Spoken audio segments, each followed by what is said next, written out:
down. Are we feeding? Are we live? Yeah, I believe we should be live. We should be feeding out to the folks out there. If you guys can hear me loud and clear, if you can't, let me know. We'll deal with it. As everyone's coming in here, please smash the thumbs ups. I want to remind everyone to go to hankstrange.com, sign up for the email list there. Lola is diligently working on putting out an email list, I think, today, so we'll have that out. And as well as you can look around the sites and see all the different ways to support us. You can see all the different links, all the different channels we're on, all the different differences of everything that we do. So make sure you guys check out hankstrange.com, number one place to go to, and the number one way that we're going to be able to keep up with you guys. Also, check out Harry's Holsters. Big thanks to them for sponsoring the show. You could save yourself 10% on your Kydex holsters when you go to Harry's Holsters if you use the code HankStrange. As well as check out US Law Shield. They have, you can save yourself some money when you sign up for US Law Shield for a yearly membership, as well as sending some shekels in our direction. So we appreciate all of that. There's a link in the chat already for that, or you can find it on hankstrange.com, or you can hit me or Lola up and we will get that off to you guys. All right, so let me kick off the beginning. Actually, let me put everyone in. We've got, here we go, we've got Chris, we got Joanna, we got myself. Let's get this started right now. Welcome back to the Hank All right, guys, Strange make sure you smash those lifestyles subscribe buttons, smash the thumbs, ring the bell so you can be notified when we go live. There goes the bell.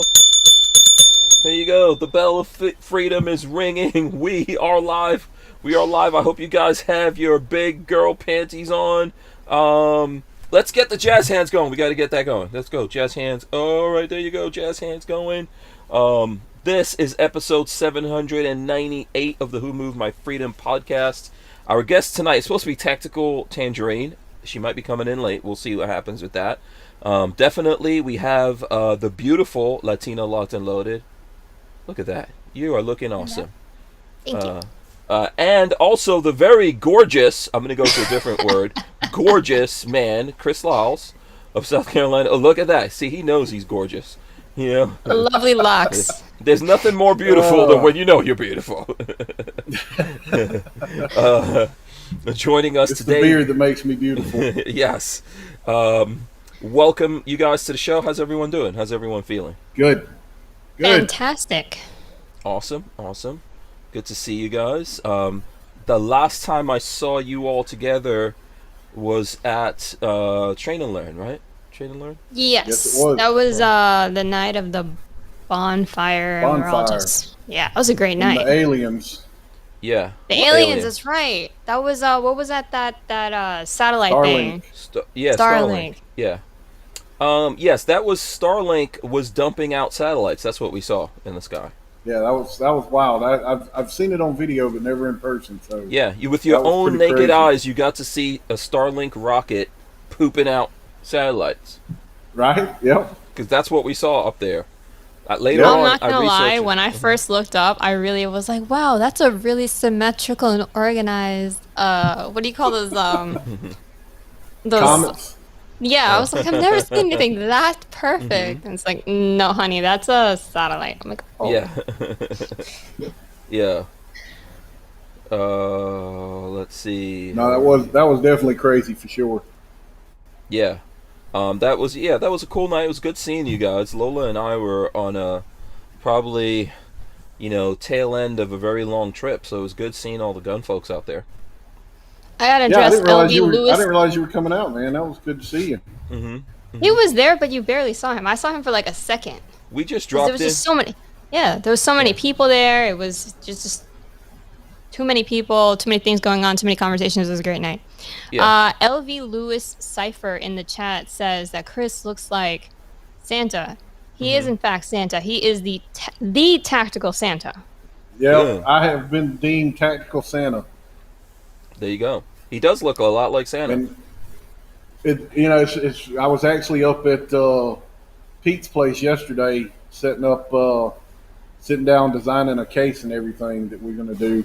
We're going to incorporate my logo, and then we're going to incorporate the tactical Santa stuff into it. Oh, okay. So you've So got Carolina Custom Foam. Yep, For those Carolina who don't Custom know Foam. Pete. yeah, he was on the show last week, I think. Yep. I sat Yeah. one. Yeah, Yeah. him and Michael. Yeah, at this point we've had a lot of people from from that event on the show. So which is a good thing. We've had Kevin, we've had you guys, we had Pete, we had Michael Waller was on last week also with Pete. I'm trying to think. There's been some other people that have. Alicia, Devin. Yeah, Devin. Yeah. What was it? Boomstick Babe. Boomstick Babe was on. So yeah, Alicia. Alicia. Yes, she was on. That was fun. She's a ball of fire. I met her at one of Kevin's classes before Train and Learn. Oh, okay. Yeah. I think I met her last year sometime when there was a libertarian thing here in Florida, right? Yeah, that was actually her. I think that was her first foray into, I guess you could call it activism. She's friends with Edgar out in Colorado, so he had suggested her for the panel because she had just started wanting to get into activism and doing something more on a platform. So that was actually her very first foray, and that's when she became the Boomstick Babe. So you got to witness the inception of that wonder. Wait, she became the Boomstick Babe in Florida at that thing? Yeah, I'm pretty sure that was was the beginning. Oh, okay. We all have cool origin stories. Oh, right. yeah. Okay. Tactical Santa, he was, it was a snowy December 21st, 25th. I don't know when Christmas is. Actually, it was a hot day at the first Train and Learn. That's what that was. It was extremely hot. That's why I know a lot of y'all were freezing there this year, but I was so glad that the weather was what it was that first day. That first day, I was dying. It was actually a little bit better on the second day when you guys showed up, Hank, even though it was at night. But it was so cold. I think it was your jacket, Chris, that you basically lent me because I was so cold. I was like vibrating from the chills, and I was like had a scarf and thing all around me. So yeah, it's too bad you didn't have like a lightsaber because you could have just cut open Tony Simon and.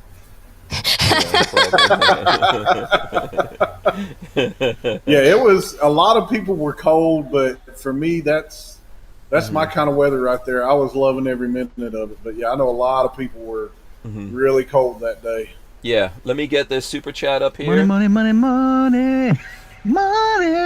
From Toxic Patch Company. Shout out to Toxic Patch Company. He makes patches. I don't know if you have a Tactical Santa patch, but maybe you can link up with Toxic Patch Company and get some of those. He makes some really cool patches, some geek-inspired stuff with donuts. I love his stuff. Yeah, he says, finally a beard who beats mine on this show. So, we haven't had Toxic Patch Company on yet, but we need to. Yeah. Yeah, I know that's one thing. Pete's working on a logo for me for the Tactical Santa thing because I think I'm going to try to start maybe using my Patreon to incorporate that with everything. So he's working on a logo for me. So definitely patches, see some T-shirts in the future. Okay, yeah. You got to get up on that, man. Christmas is going to roll around real fast here. You got to get Christmas cards made, with Tactical Santa.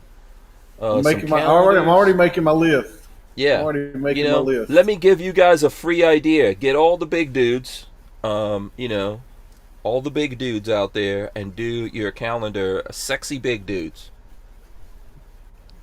It's funny you mentioned that. There's a lady here that I've done some veteran stuff with that's going to be doing a mail calendar, and she asked me to be December when she found out my nickname was Tactical Santa Claus. So you're gonna be. So you're already there. You're already there. Yeah, we're it's in the works, man. I don't know when. Are you getting like a little red speedo? A little red speedo? Hey, there's no shame in my game now. I mean, hey, well, I'll throw a speedo on if I got to throw a speedo on. Little red. All you need is a little red speedo and a little red hat. A little Santa hat. Yep. Yeah, that's it. Yep. Yeah, I think she's going to try to put it together and have a calendar for next year. So I'll keep you updated on it. Yeah. A Toxic Patch Company says ho ho ho's and 223s. There you go. And shout out to Shooting Gallery NE. I see he's out there also. Kathleen Music Lover says sexy big dude calendars. Yeah, come on, Joanna. I don't know what your preferences are in dudes. Obviously we know Rolando is a pretty svelte looking, deep voiced, Puerto Rican type dude. But would you buy a big sexy dude calendar? This is the if your answer here is very important of whether or not this becomes a reality. Well, I'll say that one of my favorite T-shirts is my Tony Simon Bubble Bath T-shirt. Oh, So I think oh, that explains my Oh, my yeah. like So, in so it's on then. It's on. That's all. it better be on. That's awesome. yeah. Tony's something else with that picture. Yeah, someone brought that up yesterday, which they were like, "Oh, you never saw this," and I couldn't. I was like, "No, I've never seen it." And then when they actually sent me a link to the picture, which I probably have because I think it was Flying Rich that sent me that. I was like, "Yo, yes, I have seen this, but this is not what I was picturing. We need to actually see Tony Simon in a tub." I don't think that was enough. I have to look. I have the. You're right. It's only from like here and up. Yeah, It's a very I very think it's from, like, the PG. upper. Yeah, here he goes right now. Let's see. Yeah. There he goes. That's not enough. Yep. That's not enough. That's just But Tony it's all Simon about and some it's soap all ab- bubbles. Yeah, but look at that face. It's all about the look in his eyes. The way he's looking at you. No, we need to see more than that. We need to see more than that. Okay, the version 2 needs to be a little bit more. If that's possible, let's see some more. I'm just saying. Take it to the next level. Maybe the legs kind of cross sitting up out of the tub a little bit. Yeah. Edge of the South says, I've run into some chubby chasing ladies before. John Crump is not for it. John Oh, Crump wait, doesn't. what did he say? What He says, "I don't need to see Tony Simon in a tub." Yes, you John, do. don't be like that. Yes, you do. The world needs Tony in a Stop tub. hating. Yeah. Yeah. Listen, you got to take it to the next level. Everything has to go to the next level. So, okay, that's cool. Let's see. There you go. Santee TV said, I agree. We need to see more. We need to see more. Boom. There you go.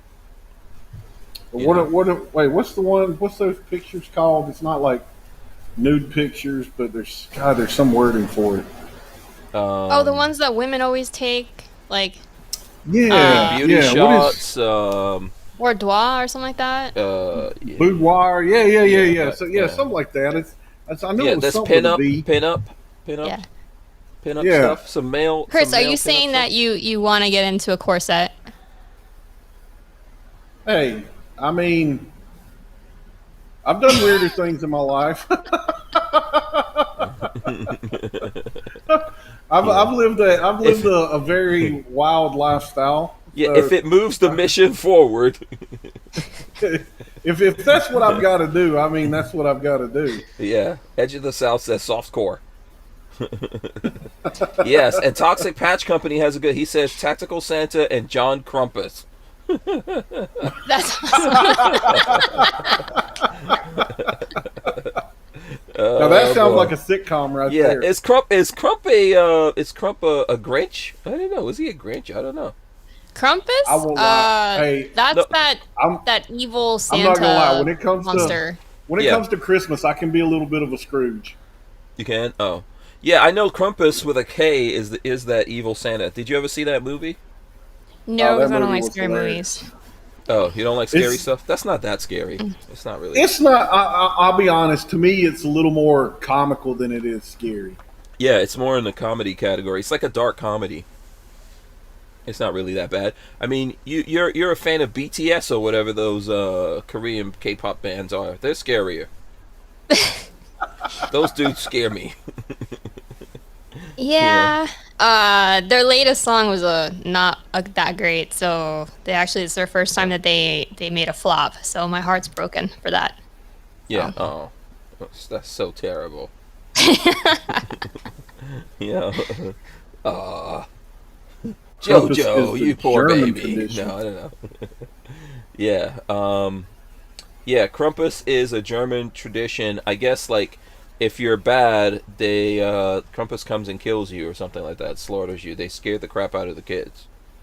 So I didn't realize that. I just kind of thought that was a movie somebody wrote and they turned it into a movie. I'm gonna have to dig into that. That's kind of interesting. I think American marketers or marketeers or however we want to call them, they took. I'm not Santa Claus has always been around, but here in America they took that and bumped that up to a whole other level. Just to sell stuff here. Isn't all of that rooted in different traditions and in different religions and paganism and all that stuff? Because nothing is original.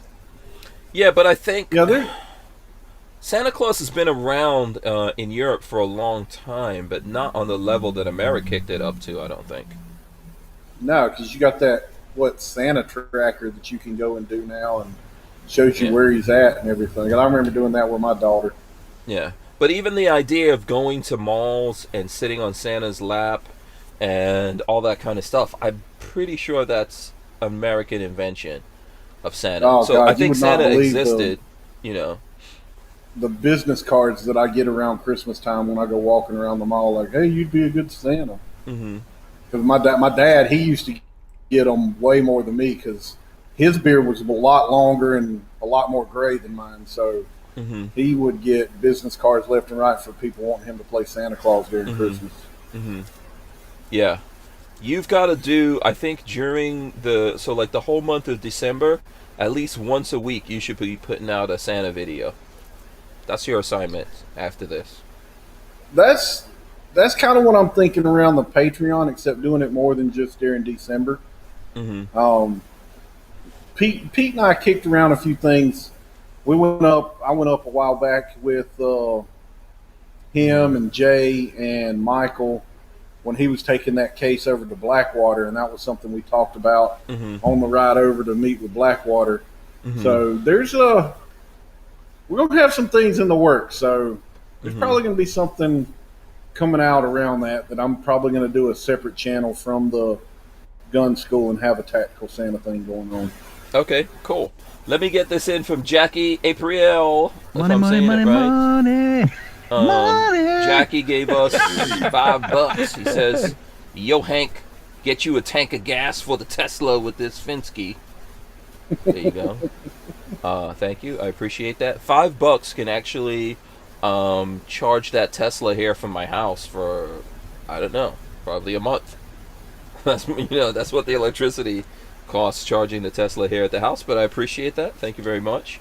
And Edge of the South says Coca-Cola made Santa fat. Yeah, I believe that. I think That's all them America chocolate chip cookies. America changed the shape and everything going on with Santa and lots of things and really took that to another commercial level. So Now, does he mean that Coca-Cola changed his image, or the consumption of Coca-Cola made Santa fat? Consumption.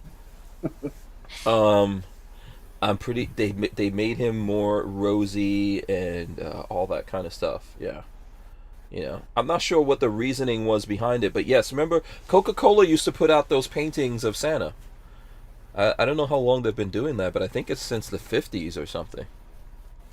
Oh, yeah, Yeah, it was an art style. Wasn't that like Norman Rockwell and all that? And, Yeah. Yeah. Appalachian Gunrunner says, gotta do 12 Days of Christmas with Tactical Santa. Agree with that. By the way, everyone in here, smash the thumbs ups right now. Come on, guys. Do it. Smash the thumbs ups. Let's make it happen. Okay, Night Train has a question for Tesla owners. Let's see. Question for Tesla owners. Is it still called a gas pedal on an electric car? It's actually not called a gas pedal for anything. It's called an accelerator. That's the proper terminology. Boom. There you go. Joanna. Oh. We were talking about likes. I like a nerdy girl. There you go. That's, we need to do. I'll be honest. Tactical nerd I never calendar really for thought the about it. ladies. Tactical nerd calendar for the ladies. Joanna's going to be right up there first. Let's find out who the other nerdy chicks are in the gun community, and then we'll make. There's got to be. I think there's other nerdy chicks in the gun community. Lola is definitely one. Lola is a nerdy chick. In the gun community. Rhonda. I feel like Rhonda, her intellect level is Yeah, I would say up she there. totally Yeah. falls into the nerdy category. Okay. So we got 3. We need 9 more. Puerto Rican Pistolero said mic drop. Shout out to Rolando. And Edge of the South says, I still call it the gas pedal. Yeah, if I was explaining it to someone, I would say the gas pedal. LV Louis Cypher says accelerator or throttle. So, I think, yeah, either one of those works. Yeah, my daughter's all over the Teslas. She's wanting that for her first car, and I was like, yeah, that's not going to happen. Okay, why? Why is that not? Not for her first car. Come on, I'm not spending that kind of money on my child's first car. Yeah.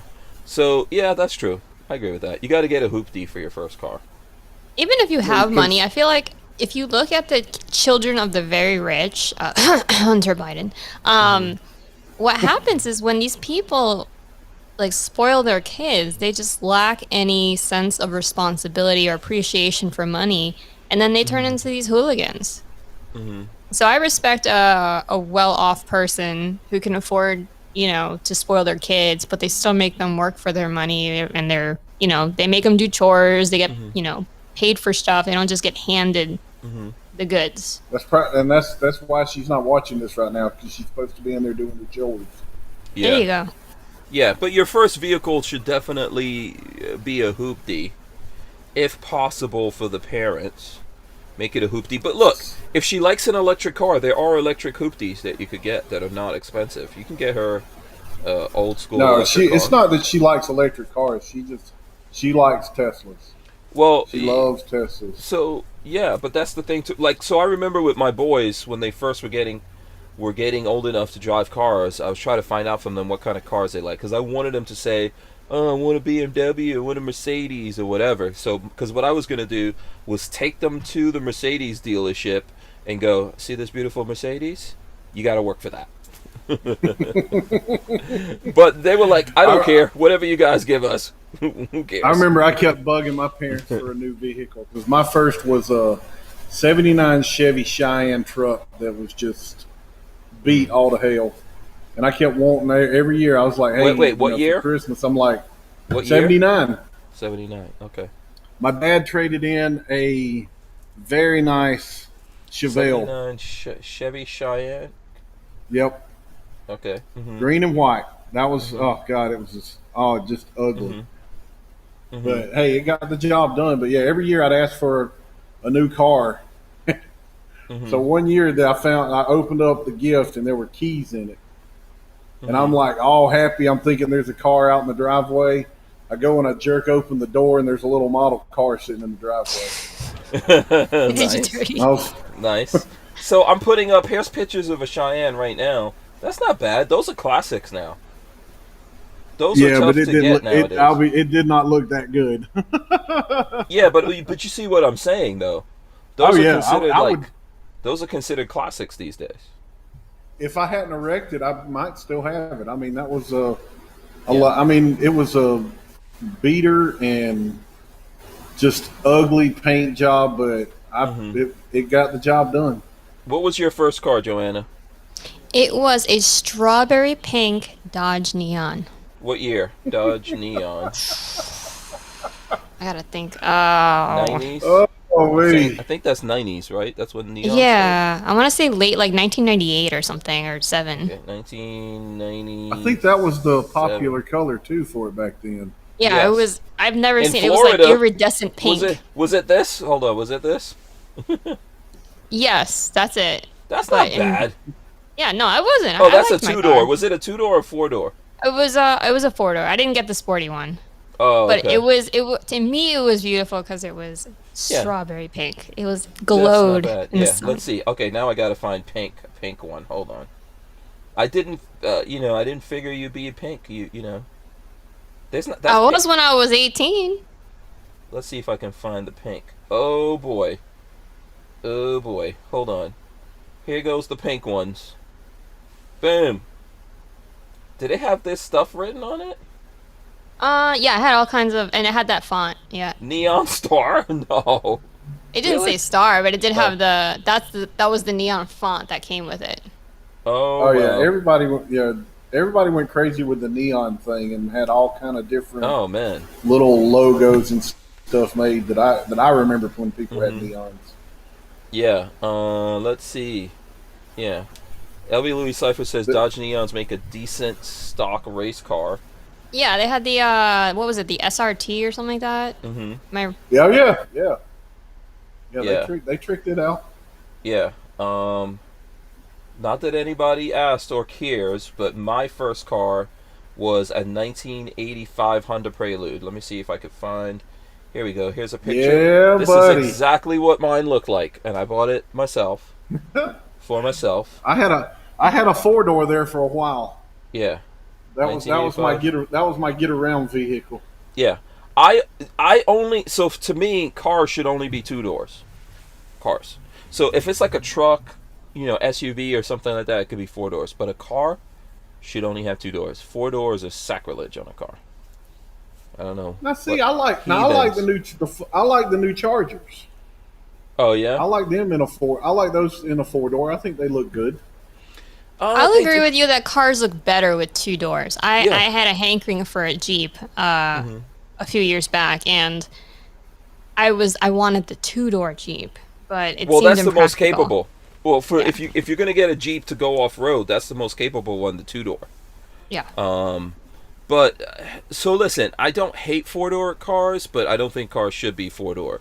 So the Challenger, what was it? What was the one you just said? Because I had Charger. the Charger is 4-door. Yeah, I had a Challenger, the 2-door The version. Challengers you can only get them in a 2-door. Yeah, but those look sexier. Right. No, I totally agree. A Challenger in a 4-door would look god awful. Yeah, so I don't know, man. Why do we have 4-door cars? Why is that? Just get a Because we station have wagon. kids. You got to put like Then you babies get a and stuff in station the back. wagon. Then you get a station Dodge wagon had the or a what was the minivan. Magnum. The Magnum. Dodge had that Magnum that you could get. And it had Yeah. the Hemi in it and everything. I liked who made. Oh, you know what? Remember Cadillac made a station wagon that was pretty badass. Mm-hmm. Yeah. See, like station wagons aren't really. I think so in England they called them estate wagons, and I always like those.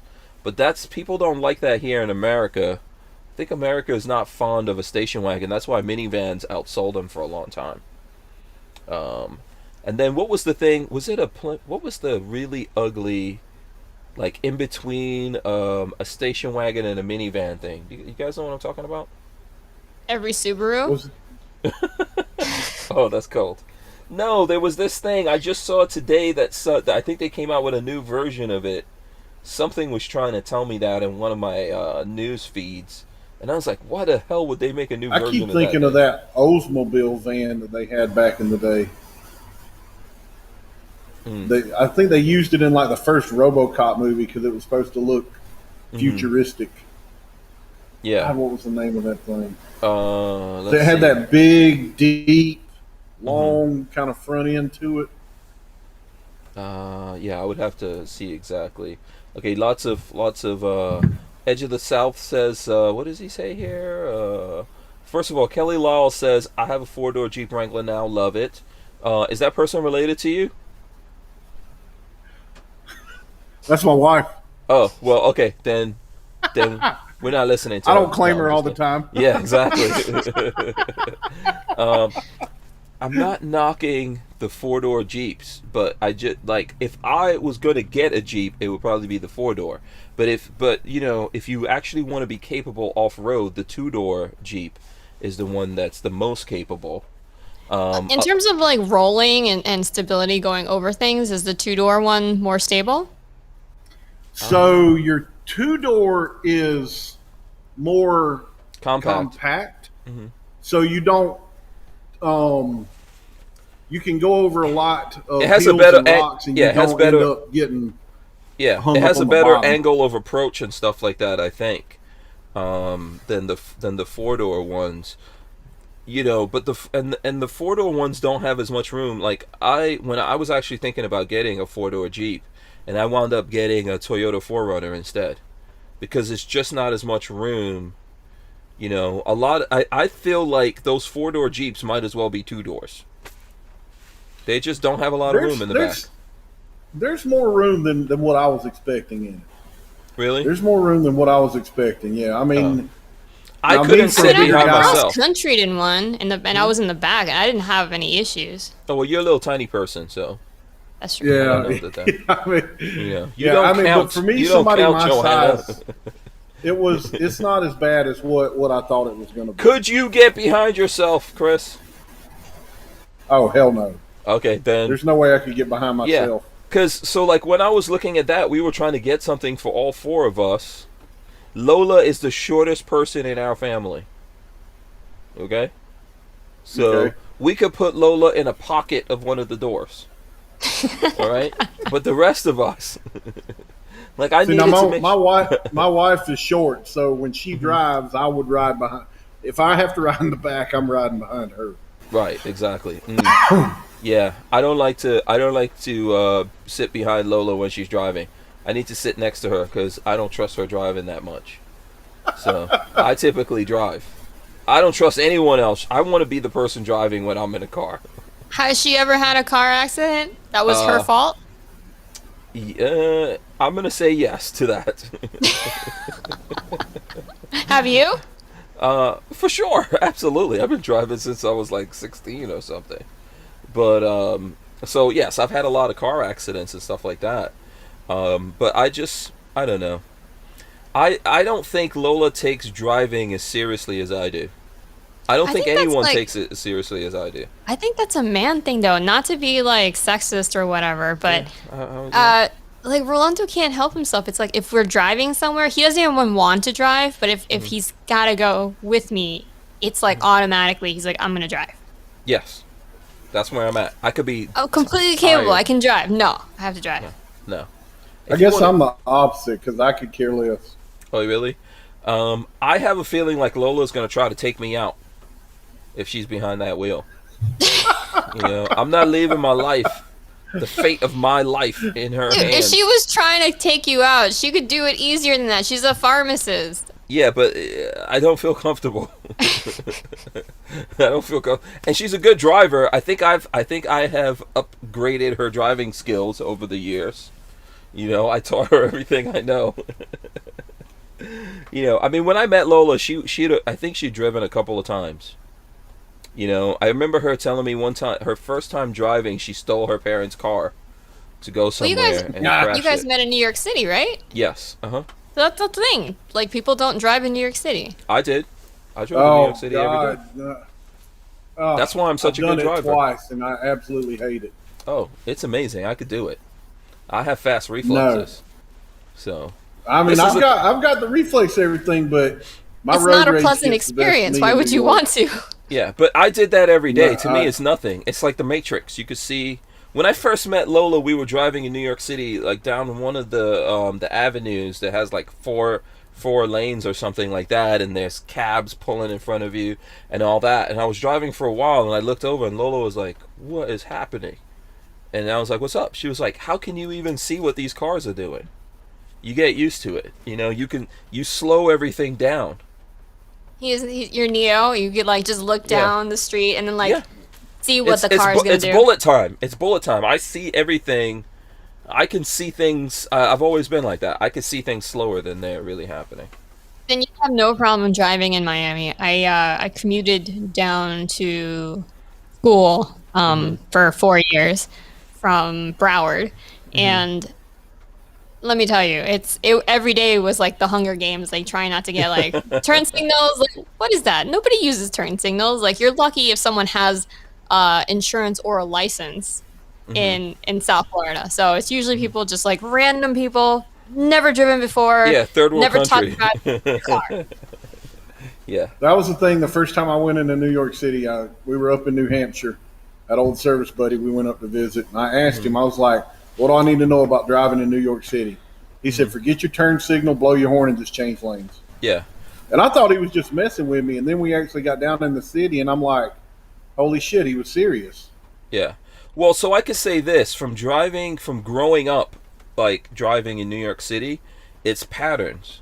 New York City, well, everything in life is a pattern, actually.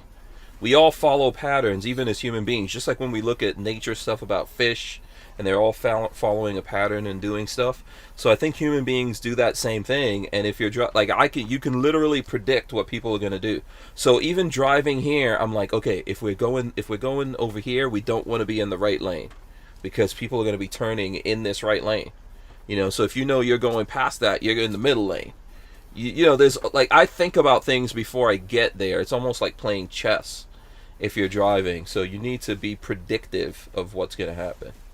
I know that sounds like BS, but there actually has been mathematics of the study of mathematics, the mathematics of traffic. So this is I know people. This sounds like Hank's just talking out of his booty, but that's a real thing. Maybe not the predicting what that car ahead of you is going to do, but definitely there is. I always know what they're going to do. Flow. Yeah. Yeah. Listen. First of all, my booty is not that big. I got a pretty flat booty. Okay. So, this is true. This is how you do it. You predict. It's the same thing in a fight. You're predicting what that person. It's the same thing in anything in life. You're gaming everything. What is this person going to do? Right. You're looking at them. What are they going to do? They're looking at you as well. Are you prepared? Are you ready? Are you ready for something? People, predators are looking for the weak, right? So I think it's all that kind of stuff. It's the same thing. Driving is the same thing. Yeah, and I love it. Places like Florida, people can't drive. That's what's probably going on with you, Joanna. You probably can't drive that good. I'm an excellent driver. Yeah. See, that's the first sign of a terrible driver. They admit that they think that they're an excellent driver. Yeah. D stands says, you think tactically, Hank. I do the same. Yeah, you have to anything you're doing, you have to predict what's going to happen when you get to that point. When you get to this, you're looking ahead. When I get there, what's going to happen when I get there? What's going to happen? What's that car in front of me going to do when we get there, etc. So. Well, I think that also comes from the fact that we're I don't know what to call it, weapons-minded people, or at least we're turned on to that. It's not just about the weapon, it's about survival. I guess more like a survival thing. I think most of the people in this community, it's just become second nature. When you walk into a room, you scope it out, you scope out body language, you scope out exits. It's you don't realize that the average person who's not into this stuff doesn't do that. And then that starts translating to other things. You start thinking more strategically overall. Yeah. I think in life you can divide people into two categories, the accidental and the deliberate. Okay? And I believe that most human beings are accidental. I think we all fall into the two different categories depending on what's going on. But most people are just completely accidental. Everything that's happening to them is not their fault. Someone else did it. They didn't expect it. They're not prepared for it. You got to save them once they get there. And then there's very deliberate people in lots of different ways. So I think you're right in terms of us here in the gun community. Even if you're not a person that trains all the time, like what Chris does is all about training. But even if you're not that guy that trains all the time, you're somewhere in the category of being prepared for what happens, and when you get there, you have some kind of plan of when things go bad, what are you going to do? You're the person, you've got some extra food, you're putting money aside, right? You don't live in the city because you don't want to be, something goes down and you're stuck there. There's a bunch of different things that we do. We're gaming politics, we're gaming everything before it happens, and that's the survivor mentality versus the dodo mentality that you just walk over the cliff, you don't even look and see that there's an edge there, you just walk right over, and whatever happened to you is an accidental thing. No, I definitely can agree with you on that. I know that was a hard thing for my wife, when we first started dating, like we'd go somewhere and she'd go to sit down, and I'd be like, "You're gonna have to move it. I got to sit right there because I can't sit with my back to the door. Right. I cannot do it." And that was a hard thing for her to get used to and understand when we went out. I had to sit where I could see majority of the doors. It just, like, even now, like when I go out with people, I want, if my back is to the door, I want to make sure who sees the door has a gun. At least somebody there with me with a gun that can see the door and see what's going on. But it's just, it's a hard thing for me to do going anywhere. It's just sitting with my back to the door, or if I'm in a crowd, I've got to work to the edge or something to where my back is to something where nobody can get in there behind me. How do you feel about open carrying a firearm? Do you feel like that is a positive in terms of being ready, or is it make you a mark? I think it's too predictive, but I'd like to hear what Chris thinks about it. I don't like. I don't really like saying I don't like open carry because I believe in freedom. I believe in the Second Amendment. It should be your choice whether you want to conceal or open. I like to have the element of surprise.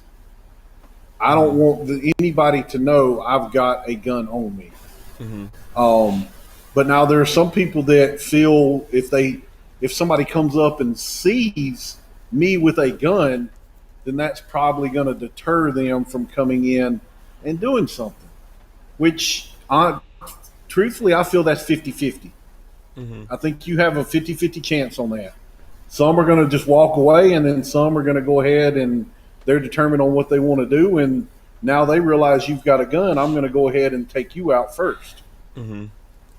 So I actually, I'm conflicted as well because I feel the same way. It's like, one, you can deter someone, but also I feel like they would take you out first.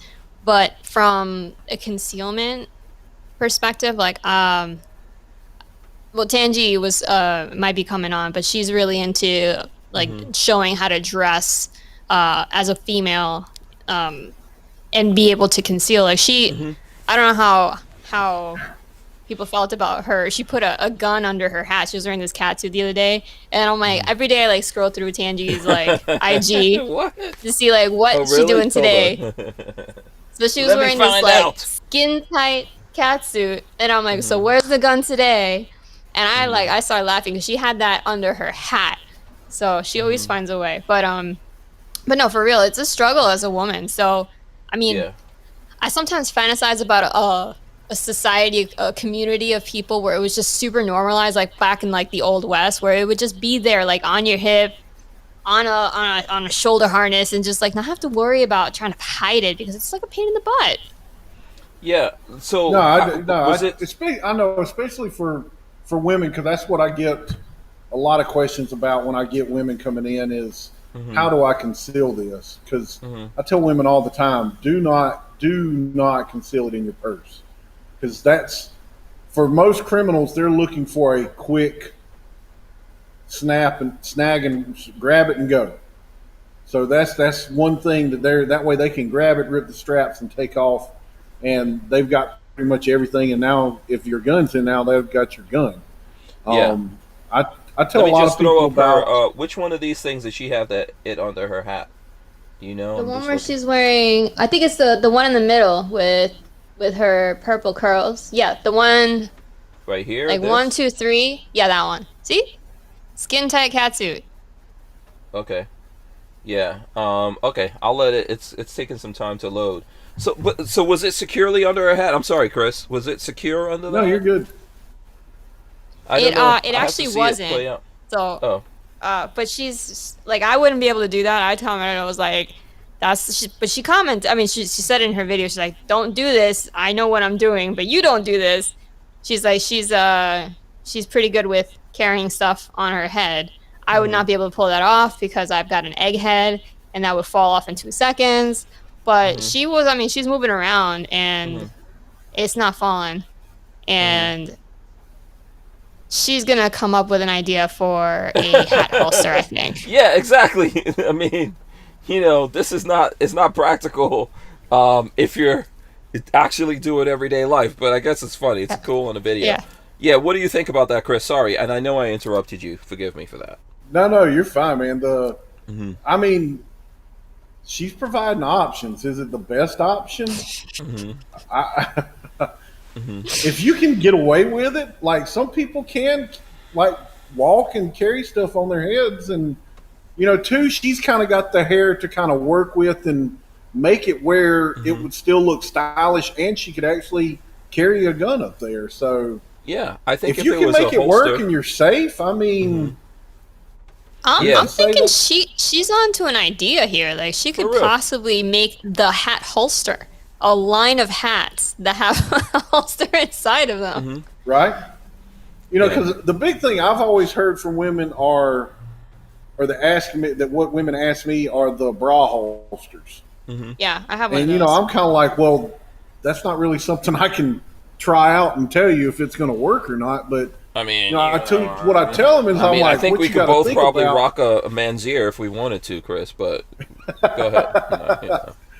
But I tell them, I'm like, this is what you got to think about. If you've got a gun on the side of your chest somewhere, you've either got to go way up in your shirt to draw that gun out, or you got to go way down in your shirt from this way. And to me, there's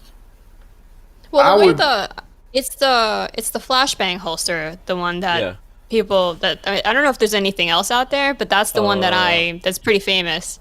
Yeah, Lola and I actually have a video on this where Lola is trying those out. How did she feel about it? She liked it to an extent. I mean, I think it's for certain guns. It's not really for every gun, although they try to say you can use it in a whole bunch of different guns.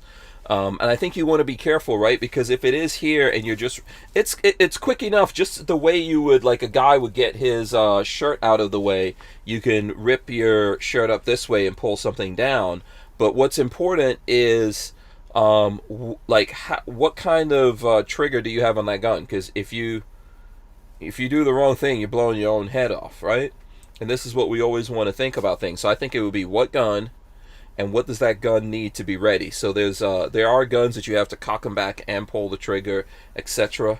And you've got to train for what you're doing. There's some guns that don't have the what's that little the trigger that has the double blade safety. Majority of them, yeah. I think what is it like? Some SIGs don't have that, right? You got that SIG P938, and I absolutely hate that gun.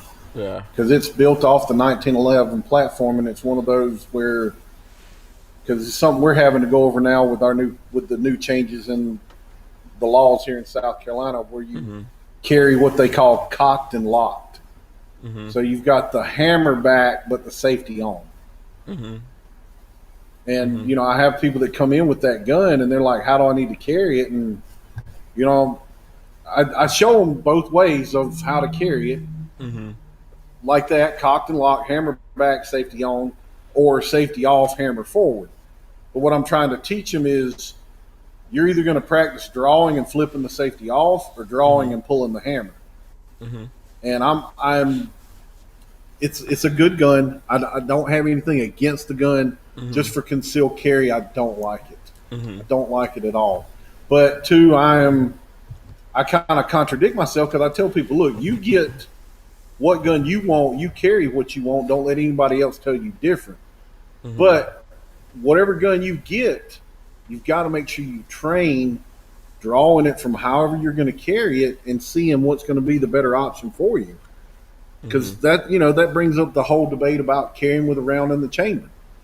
I tell people all the time, if you're getting a gun and you're going to carry it for personal protection, you need to have a round in the chamber. And I even did a video on the YouTube page to show the time difference between me just drawing and firing a shot, and then drawing, racking the round in, and firing a shot. Wait, did you do this video after the I don't know if you guys saw that Detroit Urban Threat Solutions or whatever that guy's called, the jokester? You know what I'm talking about? I know. This was long before that. So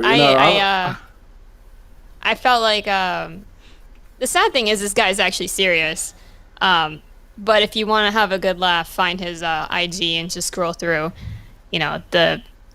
one Oh, the yeah, one that 'cause I made me had- feel like I lost my IQ like several points was the one where he had his gun holstered in the small of his back with his hands up, and then was trying to compare the timing of a guy pointing the gun at him, and he's like, "You're gonna see that I'm gonna actually fire before him." So he was saying that he was so fast that he could reach around to the small of his back, pull the gun, bring it forward, and shoot before the guy who had the gun out in front of him. Yeah, for sure. And If it's in the script. right. If it's in the Right. script, yeah. Yeah, that's If No, if it's not written in the script and you don't know it's going to happen, I'm not Right. saying the people aren't fast. I mean, I think the whole idea of look, there's so many places we could go here, but the idea of people, you should practice being quick and accurate doing whatever you're doing, but doing everything for speed, I don't know. That's, there's so many things that go wrong in that. It might look good in competition or in videos and stuff like that, but it's definitely not for everyone. And I saw Kathleen Music Lover says, I hate when people tell me what to do. You do what you want to. It's your own, it's your own life you're putting at risk, or in cases you're putting other people's lives at risk. But be, have a plan of how and what you're going to do, and how you're going to For carry, me, I don't etc. I don't ever tell people what to do. I just make recommendations on how they could probably be a little bit better at it. Mm-hmm. And then you take it how you want to take it. If you want to use it, use it. If you don't want to use it, don't use it. I've gone to some training classes where they're like, this is how you're going to do it while you're in my class. And, hey, that's their class. They're running it. I'll do it that way. But if it doesn't work for me, I'm not going to continue to practice it. Mm-hmm. For me, I like to show people the different ways to do things. And then as we're training, all right, try it this way. Now you need to try it this way. Now try it this way. And then from there, let them find what works for them. And as we move forward deeper into the training, you stick with what works for you. Mm-hmm. But don't get in there and start going, well, let me try it this way now. Find what you like and stick with it. When you start changing all that stuff around, that's when you start losing speed and accuracy and even sometimes safety. Mm-hmm. Yeah. No, I just saw, I think it was Toxic Patch Company in the chat mention the small of back carry being boomer carry. Mm-hmm. So I recently, well, we all have like a million holsters. So I always, I'm looking for where I have the most real estate. So I actually don't have too much real estate in the front, like the appendix area. But I usually carry there. It's where I usually have most of my holsters. But then I started thinking like not small of a back, but like more like a 4 or 5 o'clock. Because I always like tuck my phone back there. I was like, well, what if I get like a holster back there? So I recently picked up a Stealth Gear Venticore, I think it's called, and I was gonna try it out and like kind of like cant it more to like 4 or 5 o'clock and see if it worked for me there. But I immediately saw that everybody hates that idea. Like, oh, it's too hard to get to. You're gonna fall and hurt your back. I'm like, I feel like no matter what you pick or what you do, someone's gonna have an opinion on it. But what if that's the only place that like a certain gun will fit? Because I have, like, unless I start wearing significantly like bigger clothes, and even then I don't think I could carry a full size gun. I'm always gonna have to carry a compact. So I was considering trying that location for a bigger gun. So, Yeah. but I never know. So Go I ahead. try don't it have a problem with 4 or 5 o'clock. Past 5 o'clock is where you can start. If you fall, like I've seen where people have actually fallen on their guns and ruptured disc, even broken vertebrae and stuff like that. So I don't. Between 4 or 5 o'clock, I'm all right with. Past that gets a little iffy because if you're fighting with somebody and you end up on the ground and you're carrying it, say, a 5, 6 o'clock, now you're on the ground and you've got somebody on top of you and now you're laying on your gun. So that's, again, it's like she said, it's an opinion. Yeah. And you know what they say about opinions? They're like assholes. Everybody is one. So, I mean, you you carry how you want to carry and what feels comfortable to you. I mean, but that's one thing about this industry is it's kind of like martial arts. Everybody's got their own opinion. Everybody's got their own philosophy. I just try to give people the options and let them find what works for them. Yeah, I would agree with all of that. I think that we are all different people. So we're going to carry different guns at different times. Like one person can carry different guns, different times, different ways. What's your holster? What's your options here? Are you, do you have a whole rig set up for this? Or are you in your sweats? Are you in shorts? Do you have a shirt on or over a t-shirt? Like, what are you doing? Are you a man? Are you a woman? You got a big booty, small booty? Big boobies, little booties. Tiny tetas, can't really conceal. It's like whatever it is that works for you. Some people, the only thing that's going to work for them is off body in a purse. It's not going to be optimal, but it's better than nothing, And, oh yeah, I'm totally something is better than nothing. Yeah. But ultimately, it's like you need to get into it and you need to start thinking about what kind of scenarios are you in. And really, here's the big thing. What are you in most often? So I think I'm a lot like Joanna in that I prefer, like 3 o'clock I don't often do. I guess, like right now, I'm carrying at kind of like 3, 4-ish, right? Because that's what feels comfortable depending on what it is, what holster I'm using. But, and even it depends, like, what car am I getting into? What activity am I getting up to? If you feel uncomfortable doing something, like I see there's lots of people that carry, but when they get in their car, they take that gun off of them. Because where they're carrying it, they are not comfortable with. This is why some people, I think, appendix carry. Because when they sit down, they feel comfortable with that. Some people don't appendix carry because when they sit down, they don't feel comfortable with that.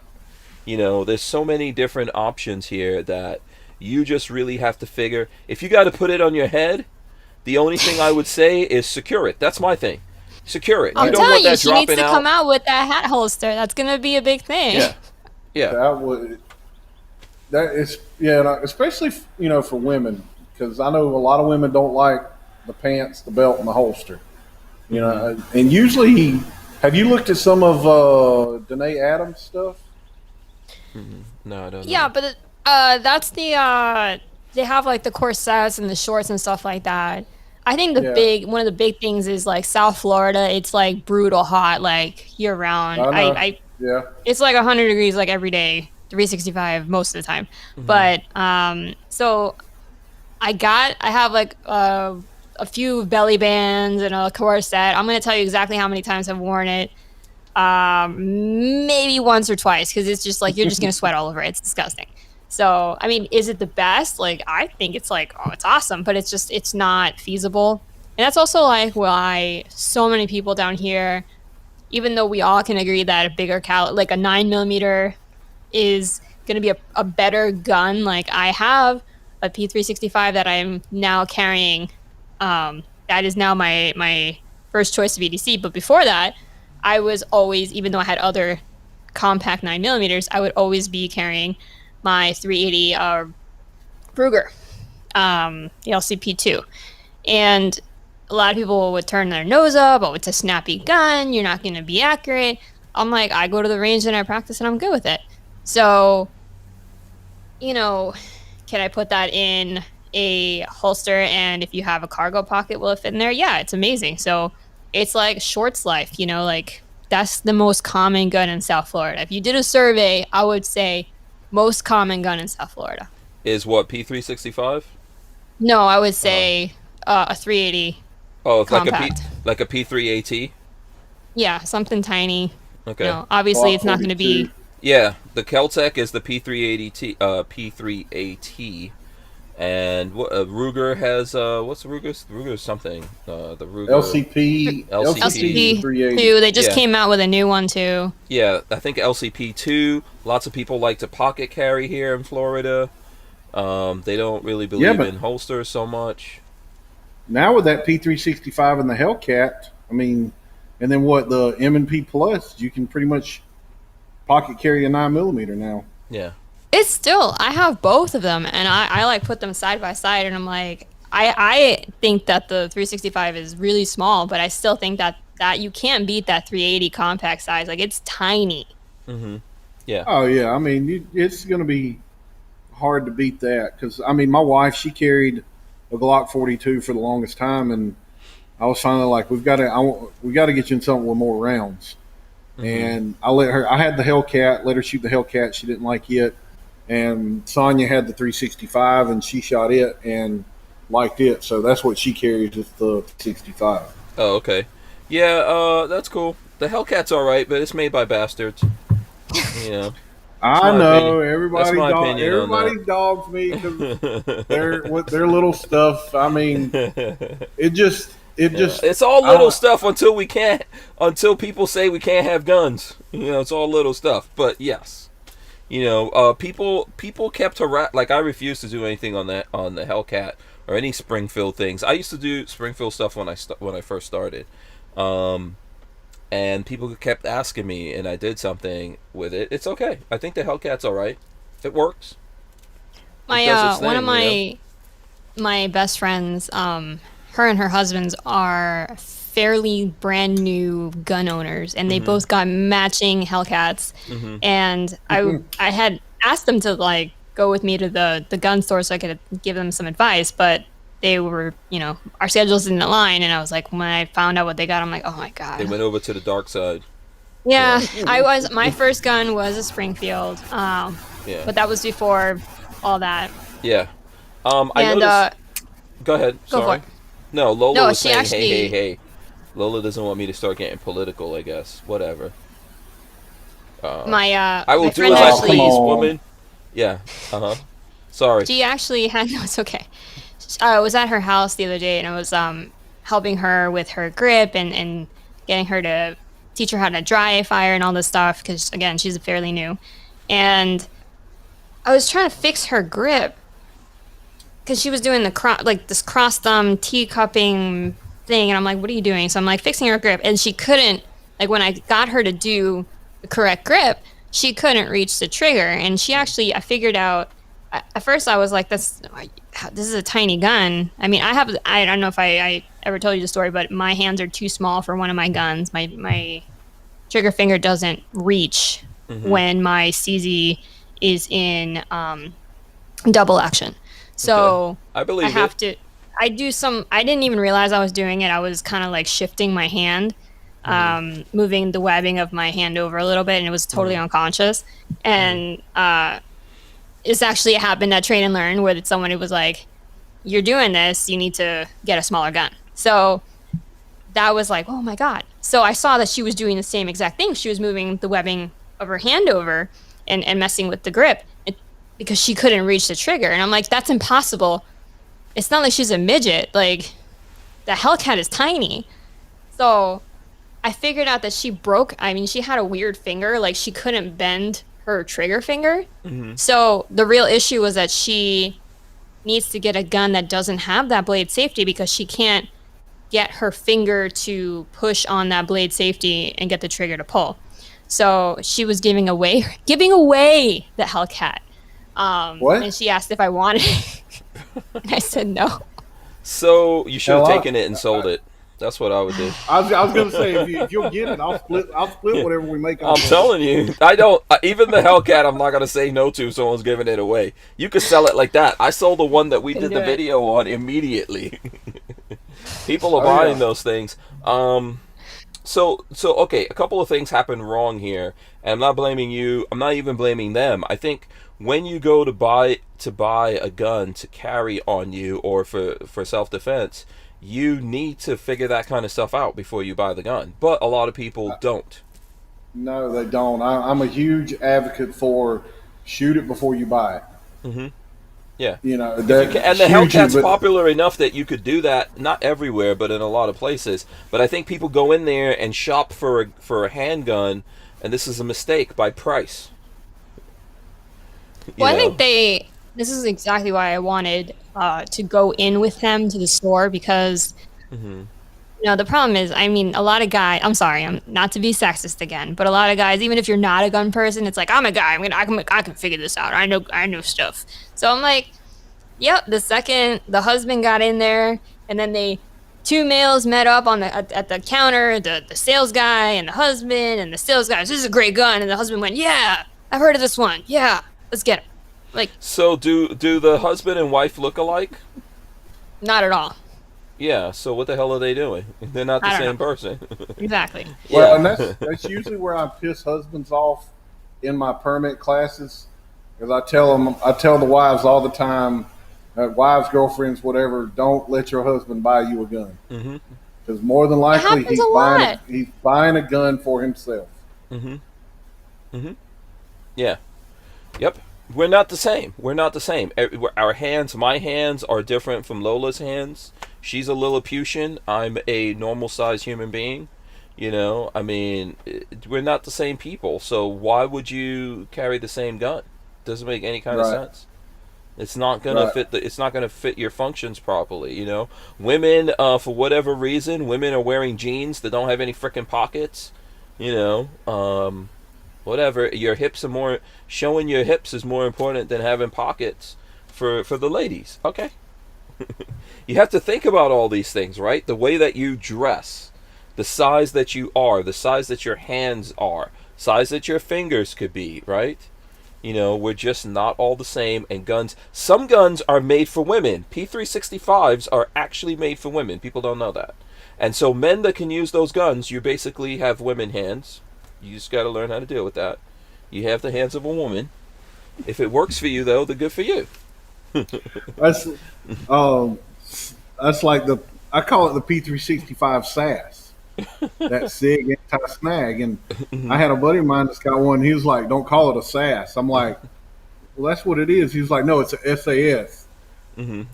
I'm like, "You just don't want me to make it sound like a chick gun." That's all it is. It's a freaking SAS.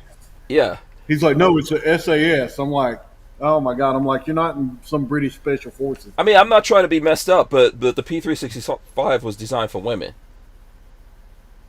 Yeah. Oh, no doubt. Just I mean, they prove me were wrong. trying to Prove me wrong out there. they were trying to touch a market that, It's a good thing. yeah, Yeah. they're trying to hit that side of the market, Mm-hmm. because that's what a lot of that's what that was. I know for me that was the biggest complaint before that gun is, this is too big, it's too heavy, I don't like it, Yeah. I can't carry But it. So yeah, and I it mean, works even for husbands. Like if your wife has smaller hands and this gun works for her and then it has more of capacity, like you just said maybe 10, 15 minutes ago, that you wanted your wife to have more capacity in that magazine, it works. And then if you happen to be a man with some little tiny ass hands, it works for you too. But it wasn't. works. But it wasn't made for. It was made. It was not made for men. It was made for women. Just like there's a lot of guns that are made for men and not women. You know, or just like, was it Taurus? Remember Taurus did the curve? Remember that? That was made for hips. That's why it was curved.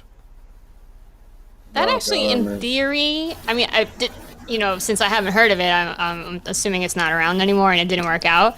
Yeah, I've But- got one if you want to try it out. When you guys come out here one day, I will let you try out the curve. And see That if it works for you. was. I saw where they were going with it, but I think there needed to be a little bit more planning before they just released that thing. That was in the time period when. Do you remember when firearms manufacturers realized that women have money? Oh, the shrink it and pink it like phase where everything Yeah. like yeah. That was in that phase. Somebody read a study somewhere that women are actually the number one like money spenders and consumers of everything, and they're like, we got to get women buying guns. Yeah, but they didn't Yeah. realize that a lot of women, they might be pulling out the credit card in the store, but they go into the store with a dude. Yeah. And by the way, they didn't think Louis, about that. LV Louis in the chat earlier said something about there being exception to the rule of what I said about guys. I was specifically meaning people who don't know what they're doing. Like I said, my friends, the husband doesn't know anything about guns. But it's just, it's some men have this hard time. They got to make it.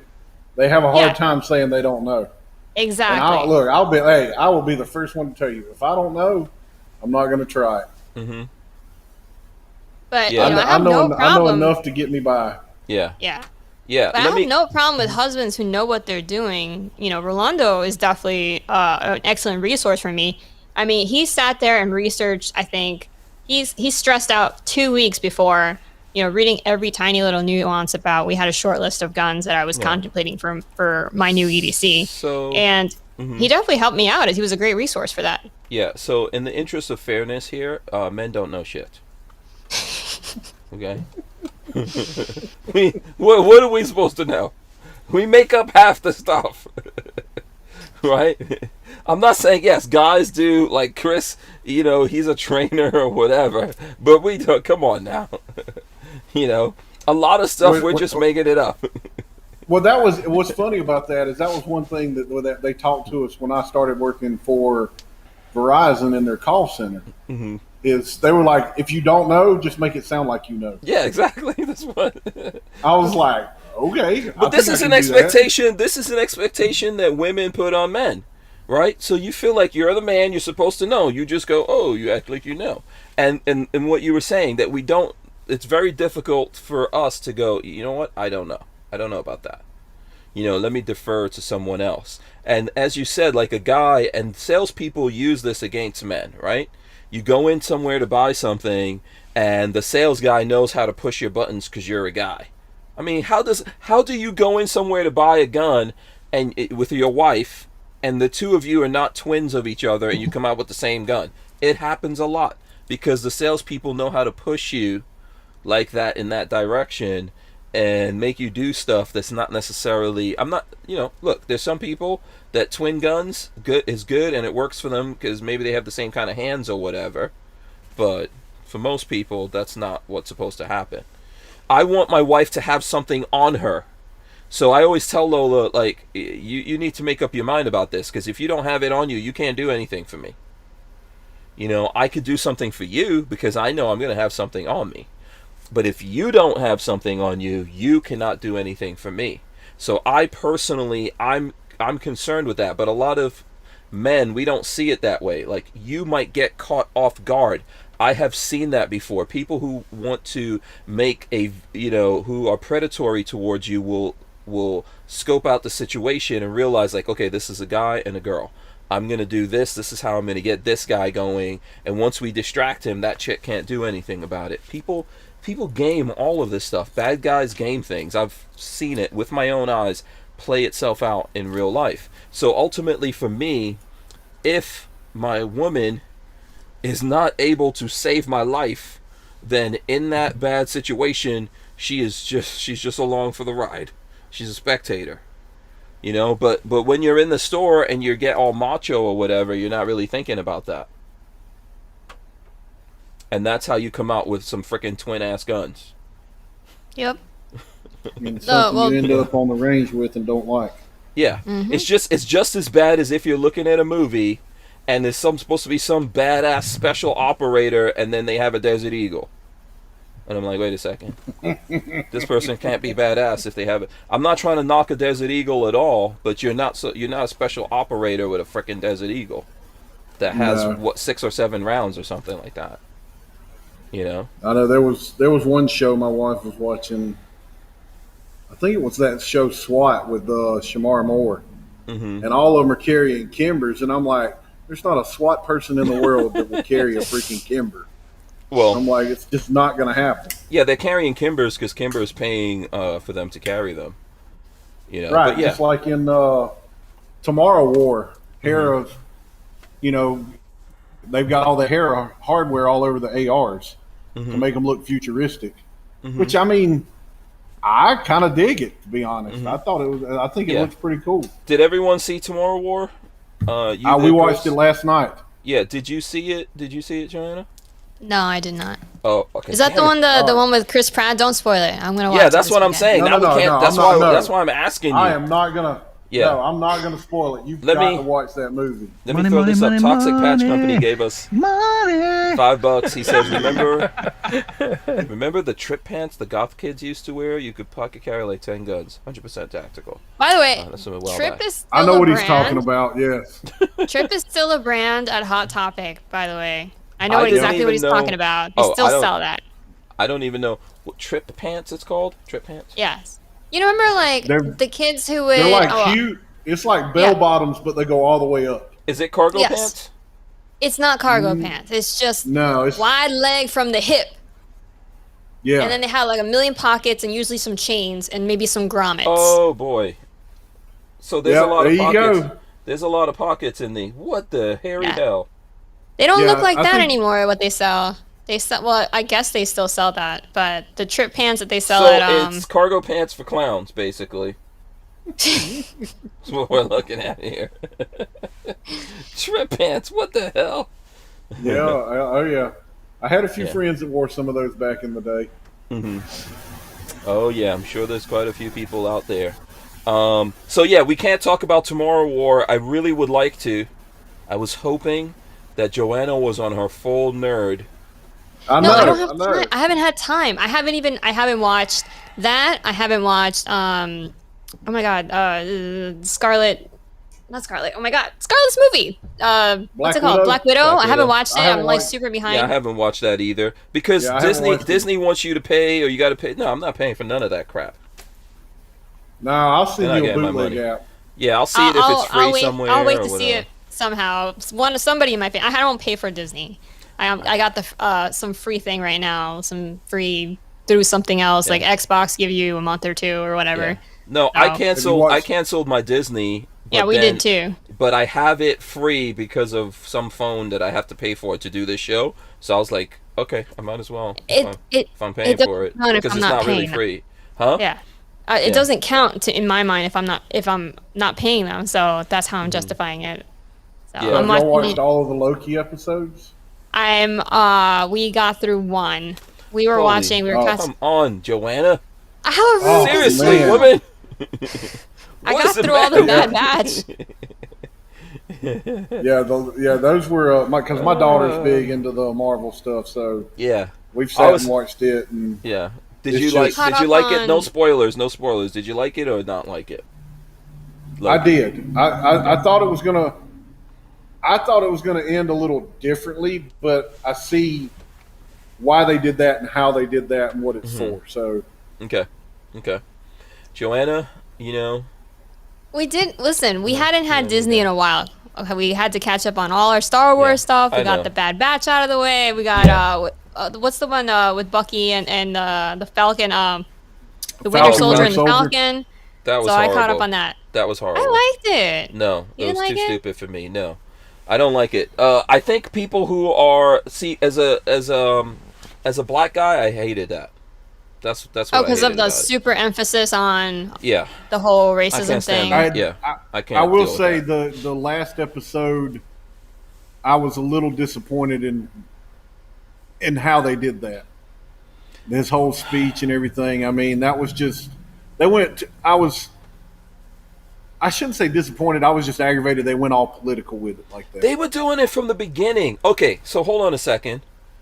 Tony Stark gives the Falcon this suit, and there's no money involved. He didn't give him no Okay, I agree with resources you. for the suit. That was the dumbest thing. Let's say Tony Stark is actually that crazy and didn't give him any way to take care of the suit and do whatever, which is not, it doesn't even like match Tony Stark, right? The dude can travel through time or whatever. If I have that suit if we translate that into the real world, that's billions of dollars, right? What's a F-16 worth, right? So that's billions of dollars. I'm taking a feather off of that bad boy and selling it and getting some money. There's no way I'm going to be broke. So the Also- whole and then he's in the military. So you're trying to tell me a dude in the military that's a hero in America and in current times is broke ass, can't get loan. Hold on. Not just is he military, he's retired military. Yeah, what? And then he's a current military contractor. So you He's know he's at saving least the pulling world. 6 figures. He's pulling at least 100K. At least. Oh yeah, If- you wait. I'm You not make saving way more anyone money as a until they give me military money. Contractor than you do in the Yeah, military. I wouldn't save anyone until they give me money. If I need money, I'm not saving anyone until I get the money. Sorry. You know, but we're supposed to believe, and it's hard for me, and I'll tell you guys why. As a guy, I suffered more than that. I was born in a third world country, came to America illegally. Okay, graduated high school, wasn't able to go to college, all this kind of stuff. I'm not going through that in America. So I'm not saying that there's not people, black people suffering in America, but why would this guy be suffering, and why am I supposed to believe that? Why am I supposed to believe this guy who saved the planet? What about the Wakandan people? The Wakandans, once again, are leaving him assed out with no... It's just totally ridiculous. I don't want to hear it. Whenever, it's just, let's write it this way. It's lazy writing. Let's write it this way. The white people are racist against the black guy. Let's just write it like that. What about Bucky? Where's Bucky getting money from? Bucky's not even working. He's not even a contract. He was just like chilling. Yeah, he's just like, got money because he's a white guy. He's back and forth to Louisiana, and no one's batting an eye. I mean, well, he's just got money because he's a white guy. And I live in a world where I remember telling Lola this one time, because you get conditioned like this when you're in college, and Lola went to college, and when I met her, she had some of this conditioning, and I said, you are going to meet in your life a blonde, a blue-eyed white man who you have way more money than, and that person has to do what you tell them to do. That's her life every day now.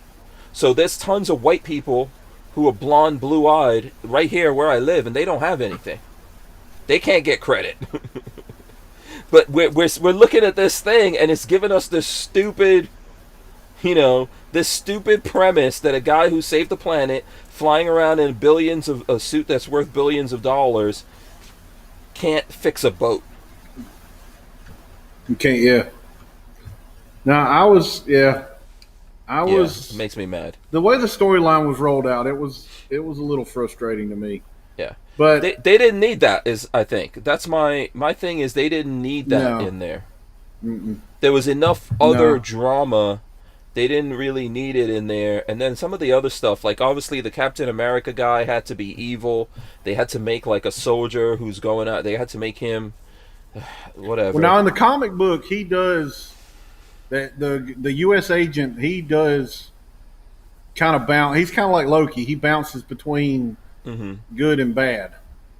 So I mean, So I didn't see the comic book, but did the comic book play it like this? That just because he was this guy, that he, oh, you mean like the race? I mean, because I'll tell you, No. I'll tell you something. If you kill my friend in front of me, I'm taking you out.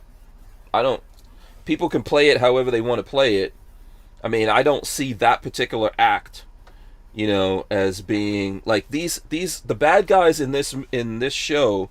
They try to make them into the good guys. The bad guys could blow up people, kill people all they want to, but they kill this guy's friend, a black guy, right in front of him, and he can't kill their asses.